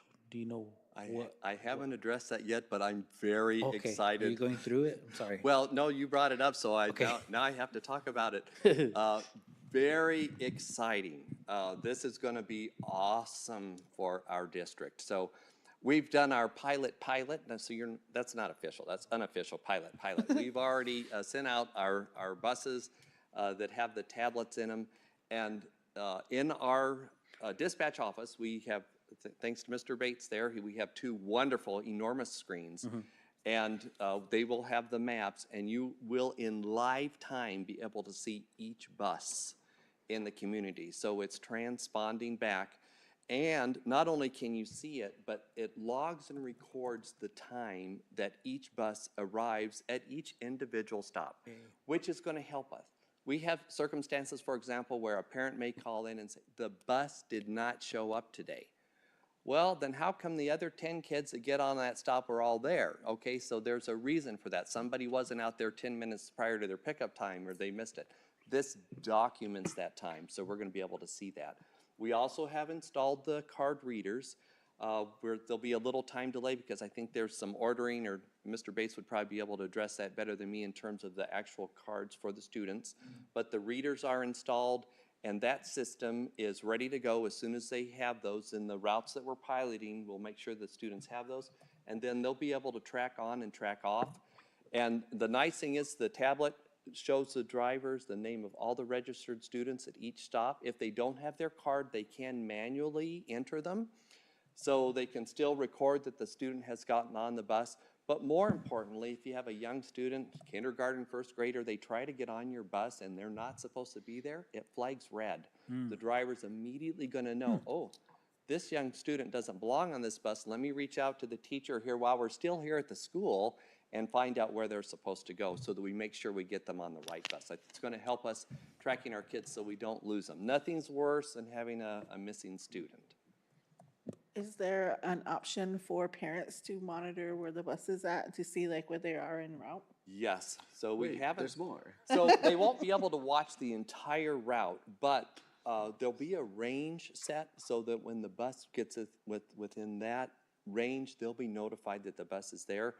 And then they should have enough warning, then they can make sure if junior or junior ed is still in bed, they need to get them up and get them out there so they can catch their bus. So they'll be able to have notification as well. So we're excited about that piece too. We don't really get very many calls anymore. When I first came in 2023, the phone was ringing constantly. Where's the bus? Where's the bus? Where's the bus? How come it's not here? But by designing the routes, we just want reliable, consistent, on time, and we're performing. I'm so proud of our team. On occasion, if we have some construction, we may run into a little bit of delay, but and when I first came in, we'd have drivers just not come into work and not call, no show, and then the bus would run late, and that we had to retrain our thinking within the department that without you there, not only are you disrupting that child's life, but also the lives of the parents.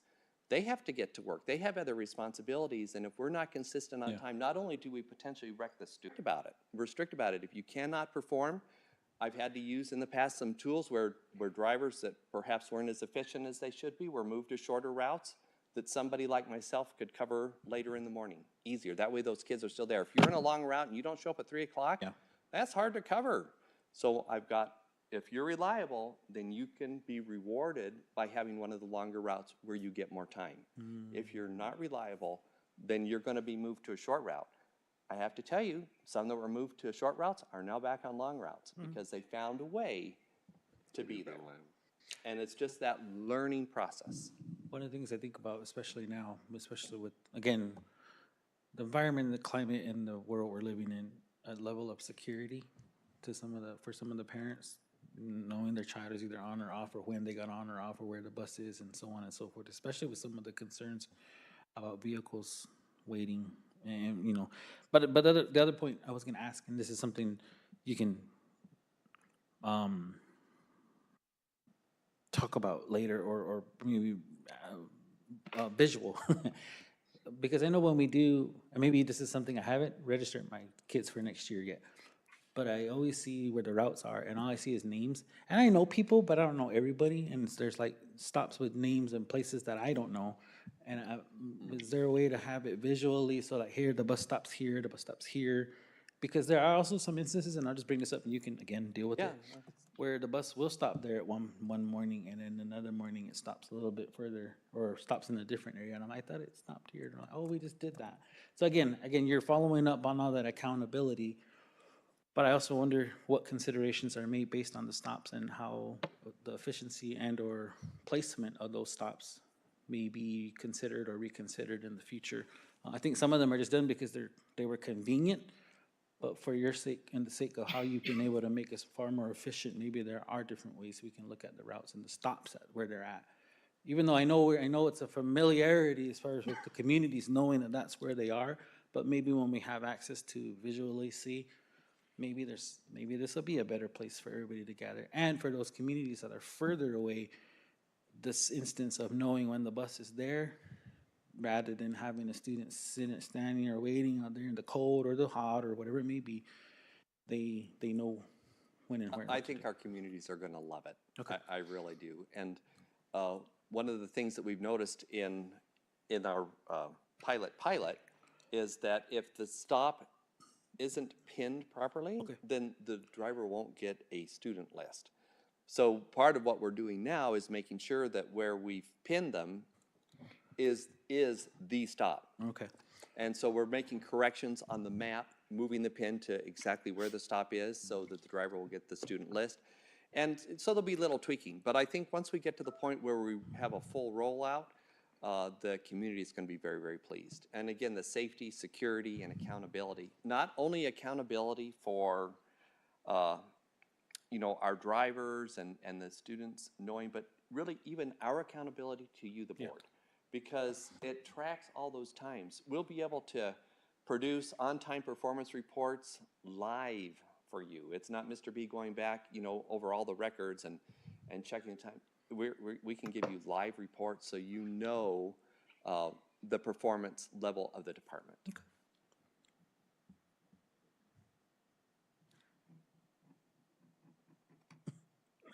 Anything else I can answer?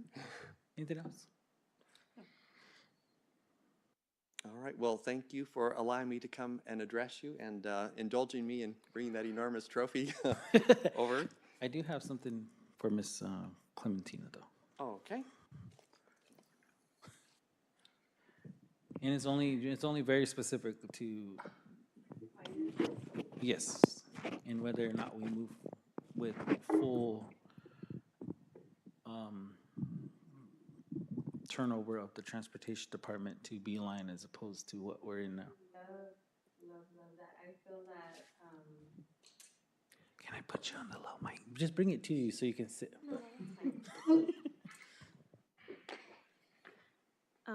I feel like there definitely is a division with the Beeline employees and the BUSD employees, and I feel that it would just be easier if they were all Beeline. I just don't know, since I wasn't here when the contract began. Okay. And I respect the fact that the employees that were retained with BUSD are the employees that with longevity and have the Arizona State retirement. I don't know how many drivers that is. I do. That'd be great. If I could step in. So we currently have on the district payroll, we have 8 drivers and 5 aides. Are the aides new? I No, mean, they have been with the district a long time also. All the aides that are here Okay. have been they were here prior to Beeline. Okay. In polling, and this is just something I want to throw out for the board, because I agree that it would be easier and probably more cost-effective for the district to have just all employees under Beeline. But in talking with district employees, their loyalty isn't really to Beeline, it's to BUSD. They love this district. Many of them attended this district. So in a unofficial query of drivers is if the opportunity presented itself for them to come to Beeline or you know, if the district elected not to retain them, would they come to Beeline or would they seek alternate employment? And it was confidential, but still the numbers were, of the 8 drivers, 7 would leave. And of the aides, 4 would go. So I would want the district, if they chose to do that, to at least provide some type of lead time, because it would be very difficult to quickly go out and replace that many employees. I think that was my intention, especially with having this conversation now, kind of ahead of, I mean, I don't know how far, and excuse me, I don't know how far ahead of time we are with having to negotiate the new one. So pointedly, that's never, I would say never be the board's intention to just, you know, and so definitely that's why I wanted the study session. And I guess if we have to have another one, I wouldn't mind, at least to hear some more discussion as we move on. But I think especially maybe if there's some well, more or less, we have the open discussion and move forward based on how we, you know, I think the fiscal responsibility and the soundness of the board needs to be, and of course, we lean on our CFO, but I think specifically when we knew we needed to do something, we made the action and made the move, but we also considered that fact at the time. It was never, ever, ever to have this, and Division. yeah, it was always that this was going to be good for us. It's the same thing we did with food service. It wasn't what it needed to be, and we had to make a decision, and there are still very amazing members of the community who work for them. And I don't see them differently either. I never say SFA.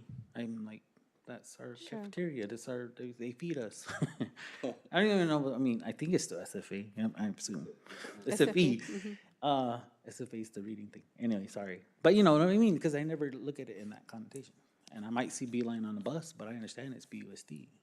It's not. I mean, you know what I mean. So So I totally, Mr. President, I see your point, and for me personally as a director, would it be easier if everyone were under, they were all Beeline employees? Yes. yeah, But it's just understanding that potential consequence, because it wasn't even the money issues were not the reasons that those employees would leave.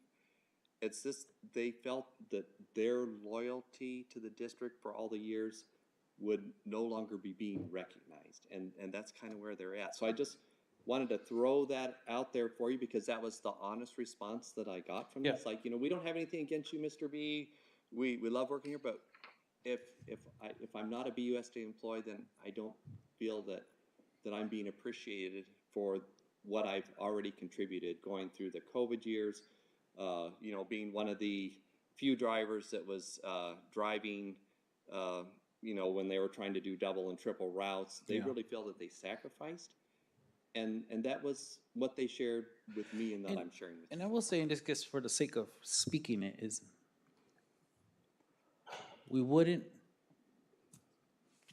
I wouldn't vote for something if I felt like that's what I was doing by disrespecting what they've done for us over the years. But in all that we were faced with, and I will say Ms. Miguel had come to a couple of sessions where we were having some very, very difficult transportation issues because it was just not their fault. And obviously we had to make a decision to do something that was going to be technically drastic to a degree, and something we hadn't done. And honestly, I'm very grateful that you were able to do what you've done for us. And so I would hope that, that's how it's taken, and not taken as we are choosing to look away from the sacrifices. And I say that, because that's how I genuinely feel. I know these people as well. They're members of the community. I know how much I don't want to walk in bashes sometimes, because that's how much I know that they could possibly be angry with me. However, I'm not doing it to be a bad person to them. It's not personal. It's just, it's It's just not what personal. needs to be done as And we I are. agree with you. I guess we could market it in a way to say that you're still servicing BUSD, just in a different capacity, You're still providing the same service, but under And I think if Beeline. that message came from the board, from either yourself or another esteemed member, to share that with them, I think it would be received better than coming from me. Because ultimately, at the end of the day, they would end up, if they stay, being my employee as opposed to a BUSD employee, although we're still serving the same population, the same board. Yeah. Everything else is the same. Right. But I think the message needs to come from a board member or someone that can, like you've just done, you appreciate what they've done. I think if they hear that may change at least some of their minds about terminating their service. And I feel like that's absolutely has some weight to it, because I will say honestly, in those 6 years, I've been to transportation once, maybe twice, and that's not for any disrespect. It's because I feel like that's where Well, in the old days, I wouldn't have gone down there either. You know what I'd I have stayed mean? away. And I feel that now, like I should be more. We should make the effort to be more present, because that would definitely show a lot more appreciation and respect, as much as we try. But I also understand we meet once a month and we all do it voluntarily, and it is sometimes difficult. However, I do want to be able to see what you're talking about with your big screens and your, We'd love to have you, and you're always welcome. and you're Any right. member, Uh, always I- welcome. I think that the effort can be made, and I talk too much. Mr. Diaz? I'm gonna stop. No. I'm gonna try to be careful, and hopefully I don't want to burn bridges, but I want to, number one, thank the words that you're saying right now about our employees. They also, I think they mean a lot. The reason why they choosing because of they feel that they are part of the spirit and the essence of Baboquivari Unified School District, and how their loyalty. They want to continue to feel loyal. When we began the partnership, one of their fear was the reason we're bringing Beeline is to get rid of our employees, and I think they starting to see that that was not the case, and having to make some changes or having them to choose now. I think I'm afraid of how it is going to be perceived, or they're going to say you lied, and now this is a fulfilling prophecy. I'm not sure how they will accept it, but it's worth a conversation. Right now, what I want to emphasize is the hybrid system that we have in place is working for our students, for our parents, and for our community. It may be easier for Mr. B, or it may be easy for finance, but what it comes down to is it good for our kids. Right now, the department has gone through ups and downs in different capacities. We have other areas that are going to require bigger attention and energy. But right now, what I would like to task Mr. B is continue to work in building the team together, either through those potlucks or giving them a purpose as a team so they can continue to build the coming in together, building a family or a team. It takes years and it takes time, and in the process, there are going to be some growing pains. It's you building events that will result they're little ripples that have long ripple effects over time. And in the process, some people that they say, you know what, this is not for me. They choose either the BUSD or the Beeline. But when it comes down to how we can continue to celebrate their loyalty to both employees, because they both are employees right now, how do we continue to strengthen that they can continue to trust, and they feel that they're connecting with the kids. I've there's a lot of things that is going to come down our way in the next couple of years. Right now, we finally got transportation where it needs to be, and our employees that are loyal, and based on all the other areas that is going to require all of us' attention. I want to task Mr. B and continue to build that team, continue to build that strength, while we focus on all the areas that are going to be requiring our energy, our best thinking, and the best version of ourselves. I'm trying to understand what you were saying. Are you saying leave it as it is? Yes. And what does everybody else, because it's a board decision, are there any other considerations based on what we've been presented? I understand when he said, is it good for the kids? Nobody's saying, I don't think I would ever say that we're not trying to do something that's going to be beneficial to the kids.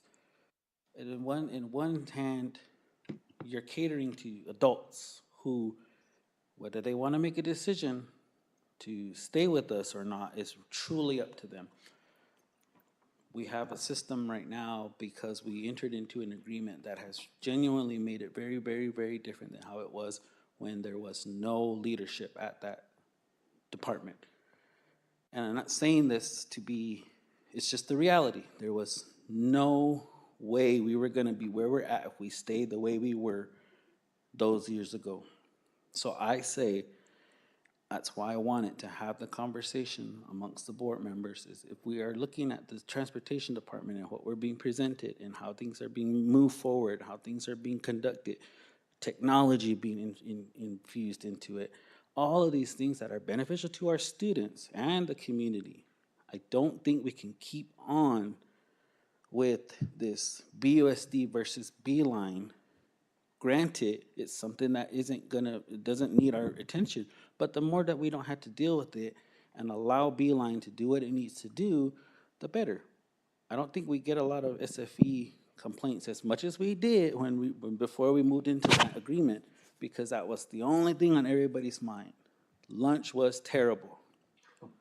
And now I think there are still some things they can work on, but we haven't. It's something we don't have to worry about, the same, like you just said. So I want to hear, I guess, from the board. And again, I know we want to have some more conversations about it, but I don't know if there's anything we want to speak now, or do we want to just set another date to have, and make sure the community is aware that we may be having a discussion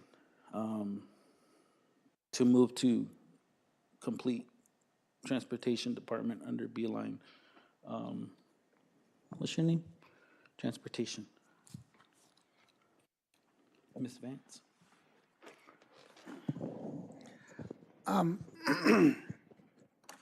I think, like, as was stated, where we're at right now is in a good place.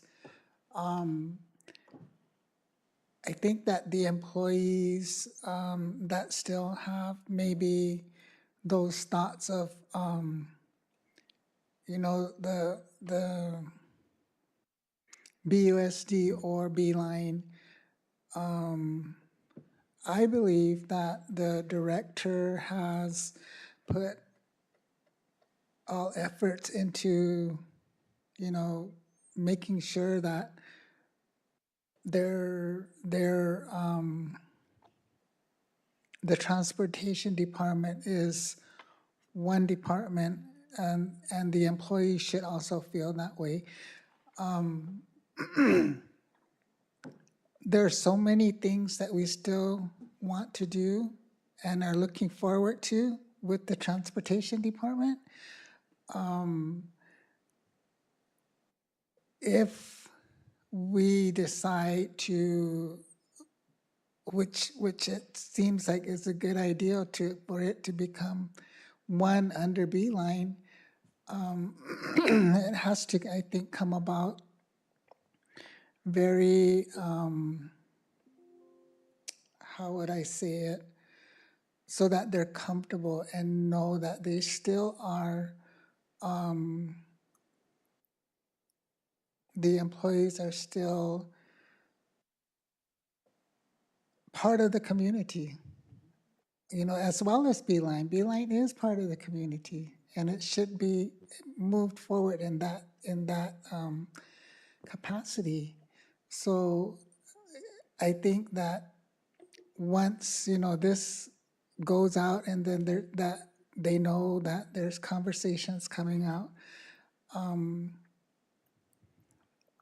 and how it's reinforced to them, that would make it easier to move forward, as far as if we decide to move everything under Beeline.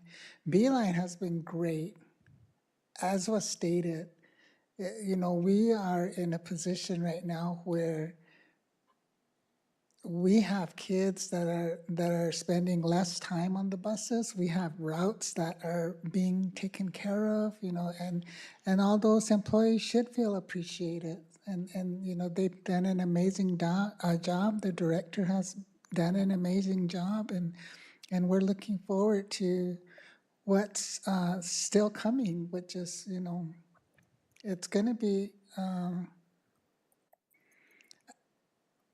I think that, we just need to somehow put it out there that it would be better for the district, if that's what we want to do, is put that, put everybody under Beeline.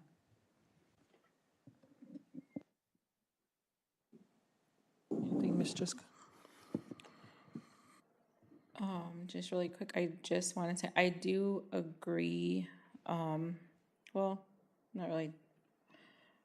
I think that from the viewpoint of the employees, they may see it as, we have this outside entity that's coming in that essentially to them may be want to take their jobs.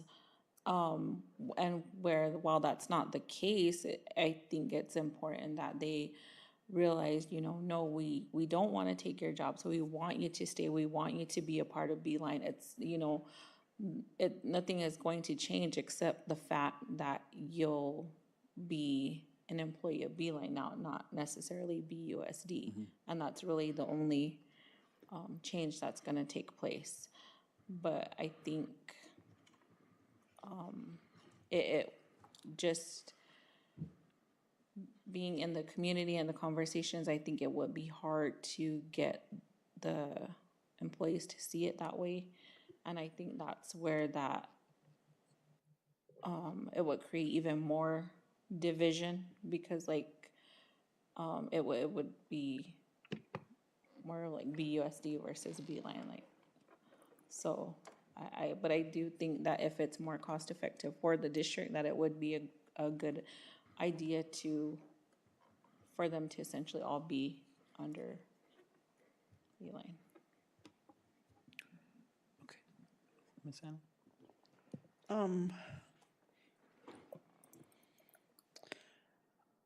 So Jessica brought up some really good points. I think those are things to consider.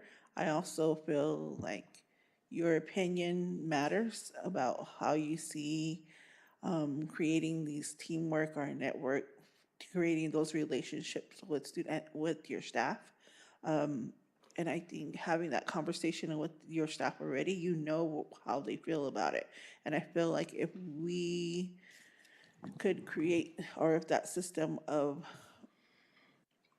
as a team, could create a better sense for the community members, maybe they'd be more willing to do that. And maybe that shouldn't happen right at this moment, but ultimately having those discussions of, it is more cost effective and we would like you to be a part of our team.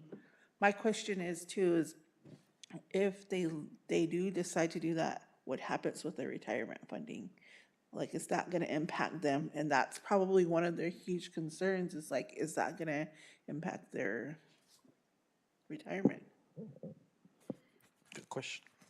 Yes, Mr. President, esteemed board members, that is a true statement. And I think that was part of the original discussion perhaps that the board had initially on, because Beeline as a private entity is not eligible to participate in the Arizona State Retirement System. Now, if we could, I would be 100% all in, because that is a wonderful benefit Right.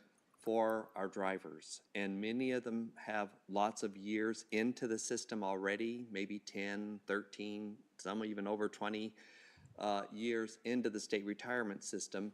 If they are not to be a district employee and they would come to Beeline, then they're no longer eligible to participate. Now, that doesn't mean that they would lose what they put into it, but they wouldn't be building any additional retirement benefit by being in Beeline.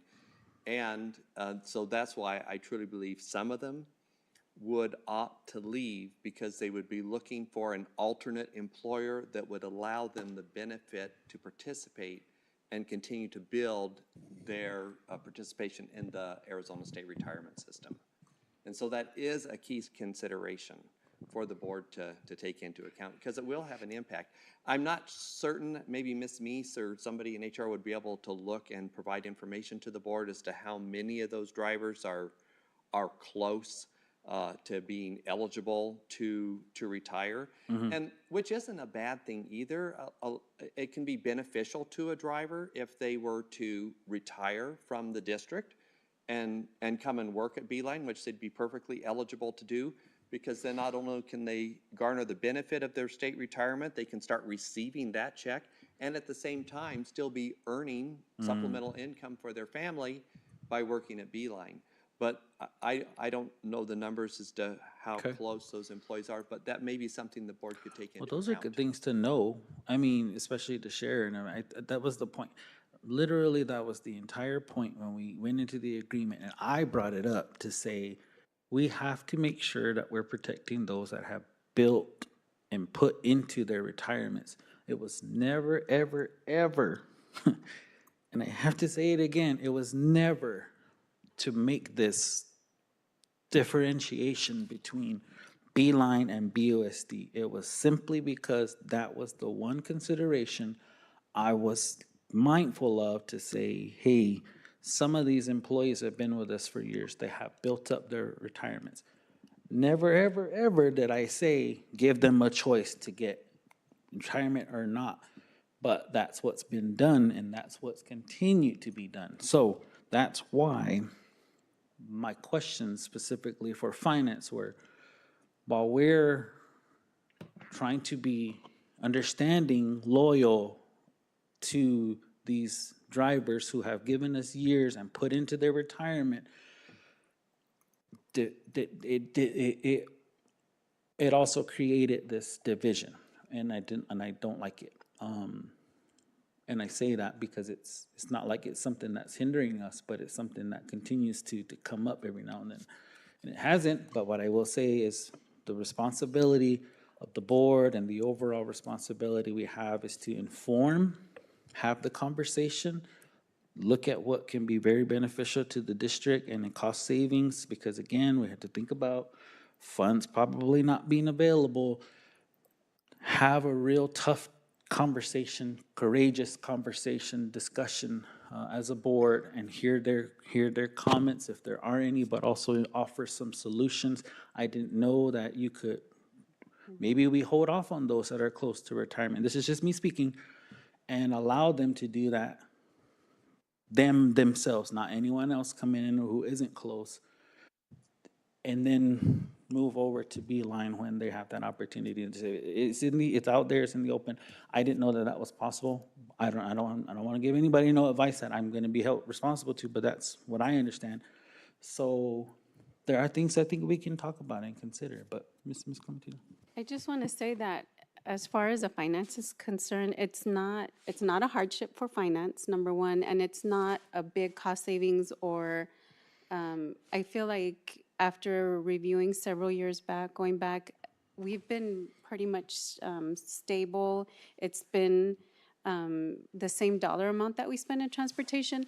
But the biggest factor is there's no more phone calls, there's no more heartache, there's no more lost children, safety issues, things like that. So that is more important than whether it's a hardship for finance or not. And like I said, honestly, it's not.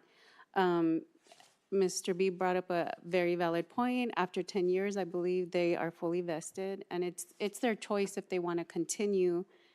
They were given that option, right? Yeah. So of course they're going to continue.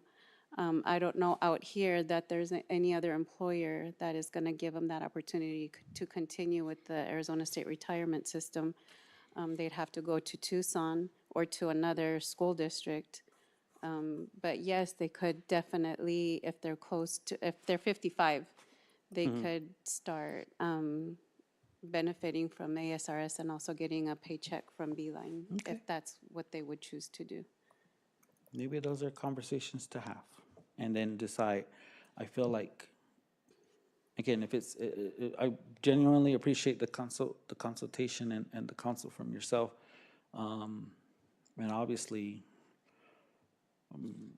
if not majority of us or most of us have children on buses now, and I think it's been nothing that I've had to worry about, honestly, because before it was something to have a genuine concern about. Well, there was phone calls all the time, and I do remember that into the superintendent's office. We lost a child. Where's our child? Oh, they forgot him on the bus. Things like that, and those are the kind of phone calls you don't want. So as far as I have been here this third round, I haven't had or heard of anything like that. So peace of mind is huge. Oh. Okay, Mr. Diaz.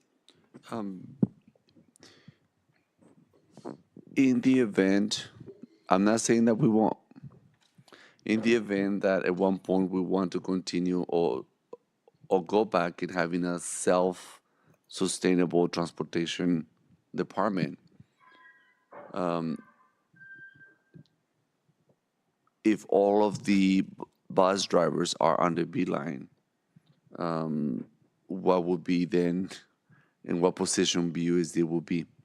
And the second one is if transportation, if the funding, we depend right now heavily in some federal grants. I don't know at this point right now what impact we may have. There's a lot of speculation. I wish I had more information. That I only know how to play the game with real chips, and I don't have all the chips right now. In which, at one point, if we lose that, all of the other federal grants, and what would be then our plan to revive our transportation system?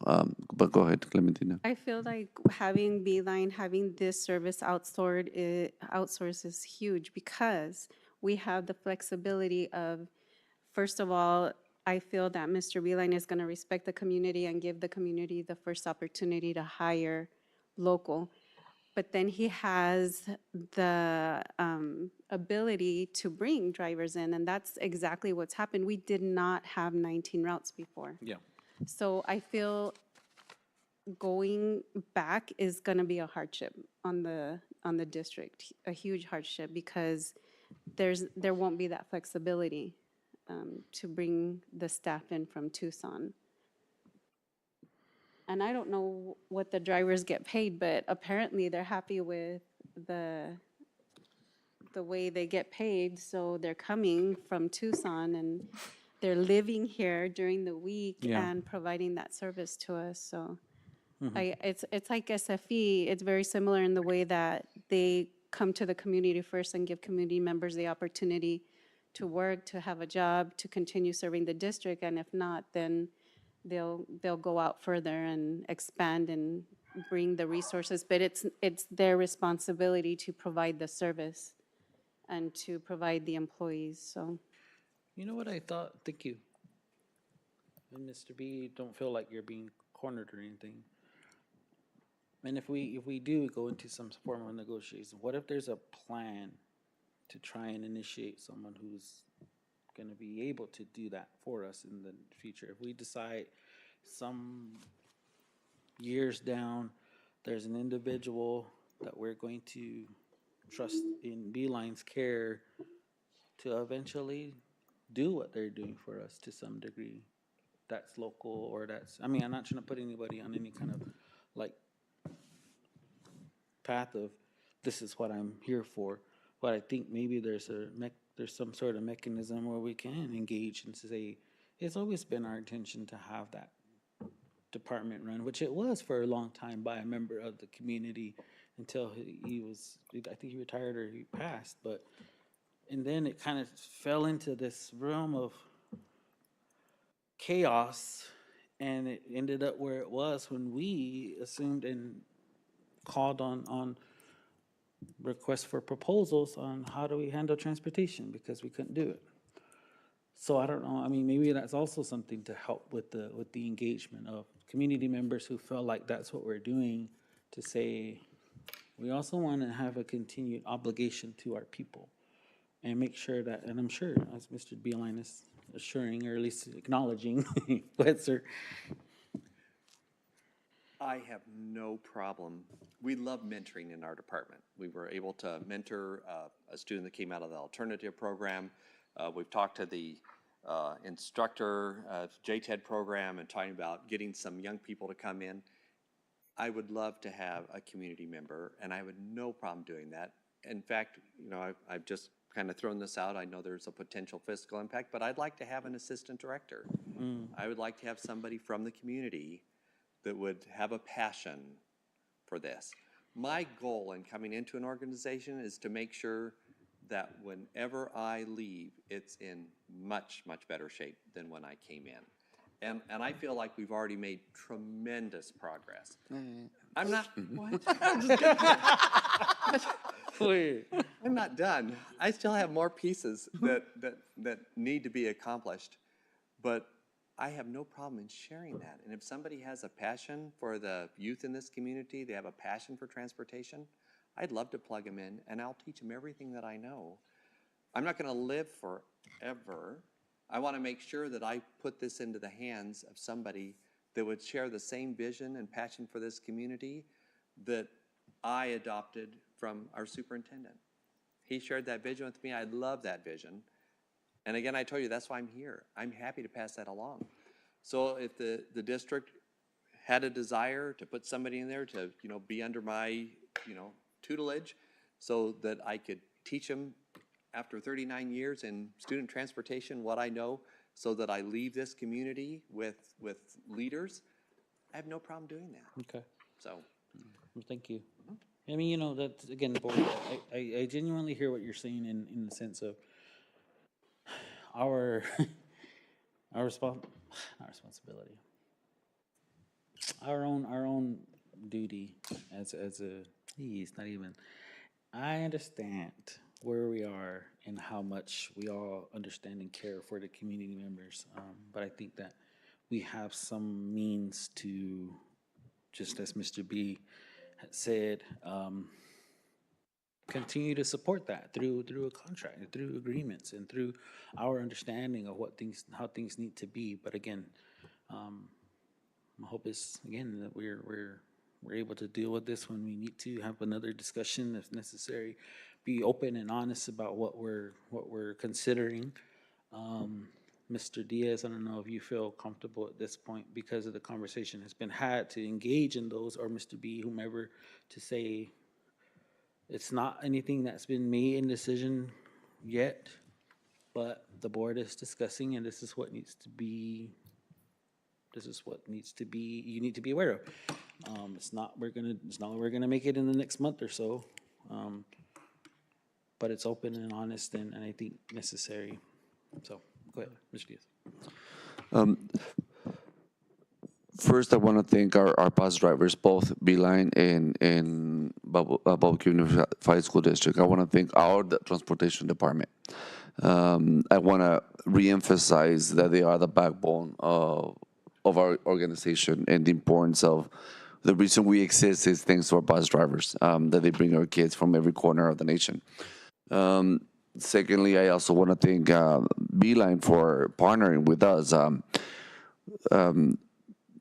All of us in this room, we remember what it was on December 14 all the way to February 23, that the phone wouldn't ring, your personal ones and also the district. It was truly a rock in a shoe.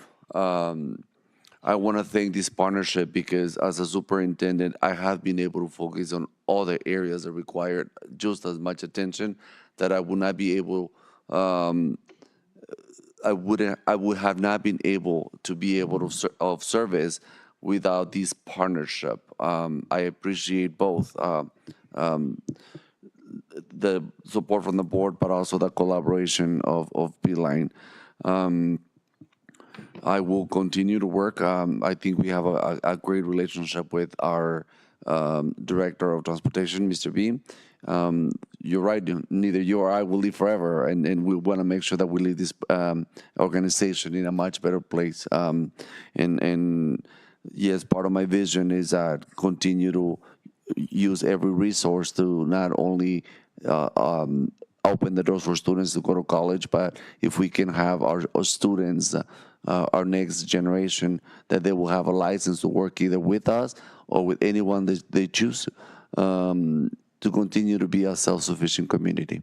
So thank you for your partnership, and we'll be more than happy to continue to have those conversations with our bus drivers, to make sure that they know their options and continue to guide us in what's going to be the best for our transportation department and our kids. Okay, thank you, Mr. B, Ms. Carlisle, Mr. Diaz. Board members, any last? Okay, if that's it, is there a motion to adjourn? Motion to adjourn. Motion by Ms. Anna Marie Stevens, second by Ms. Kathleen Vance. No sabo. What's up? What's up?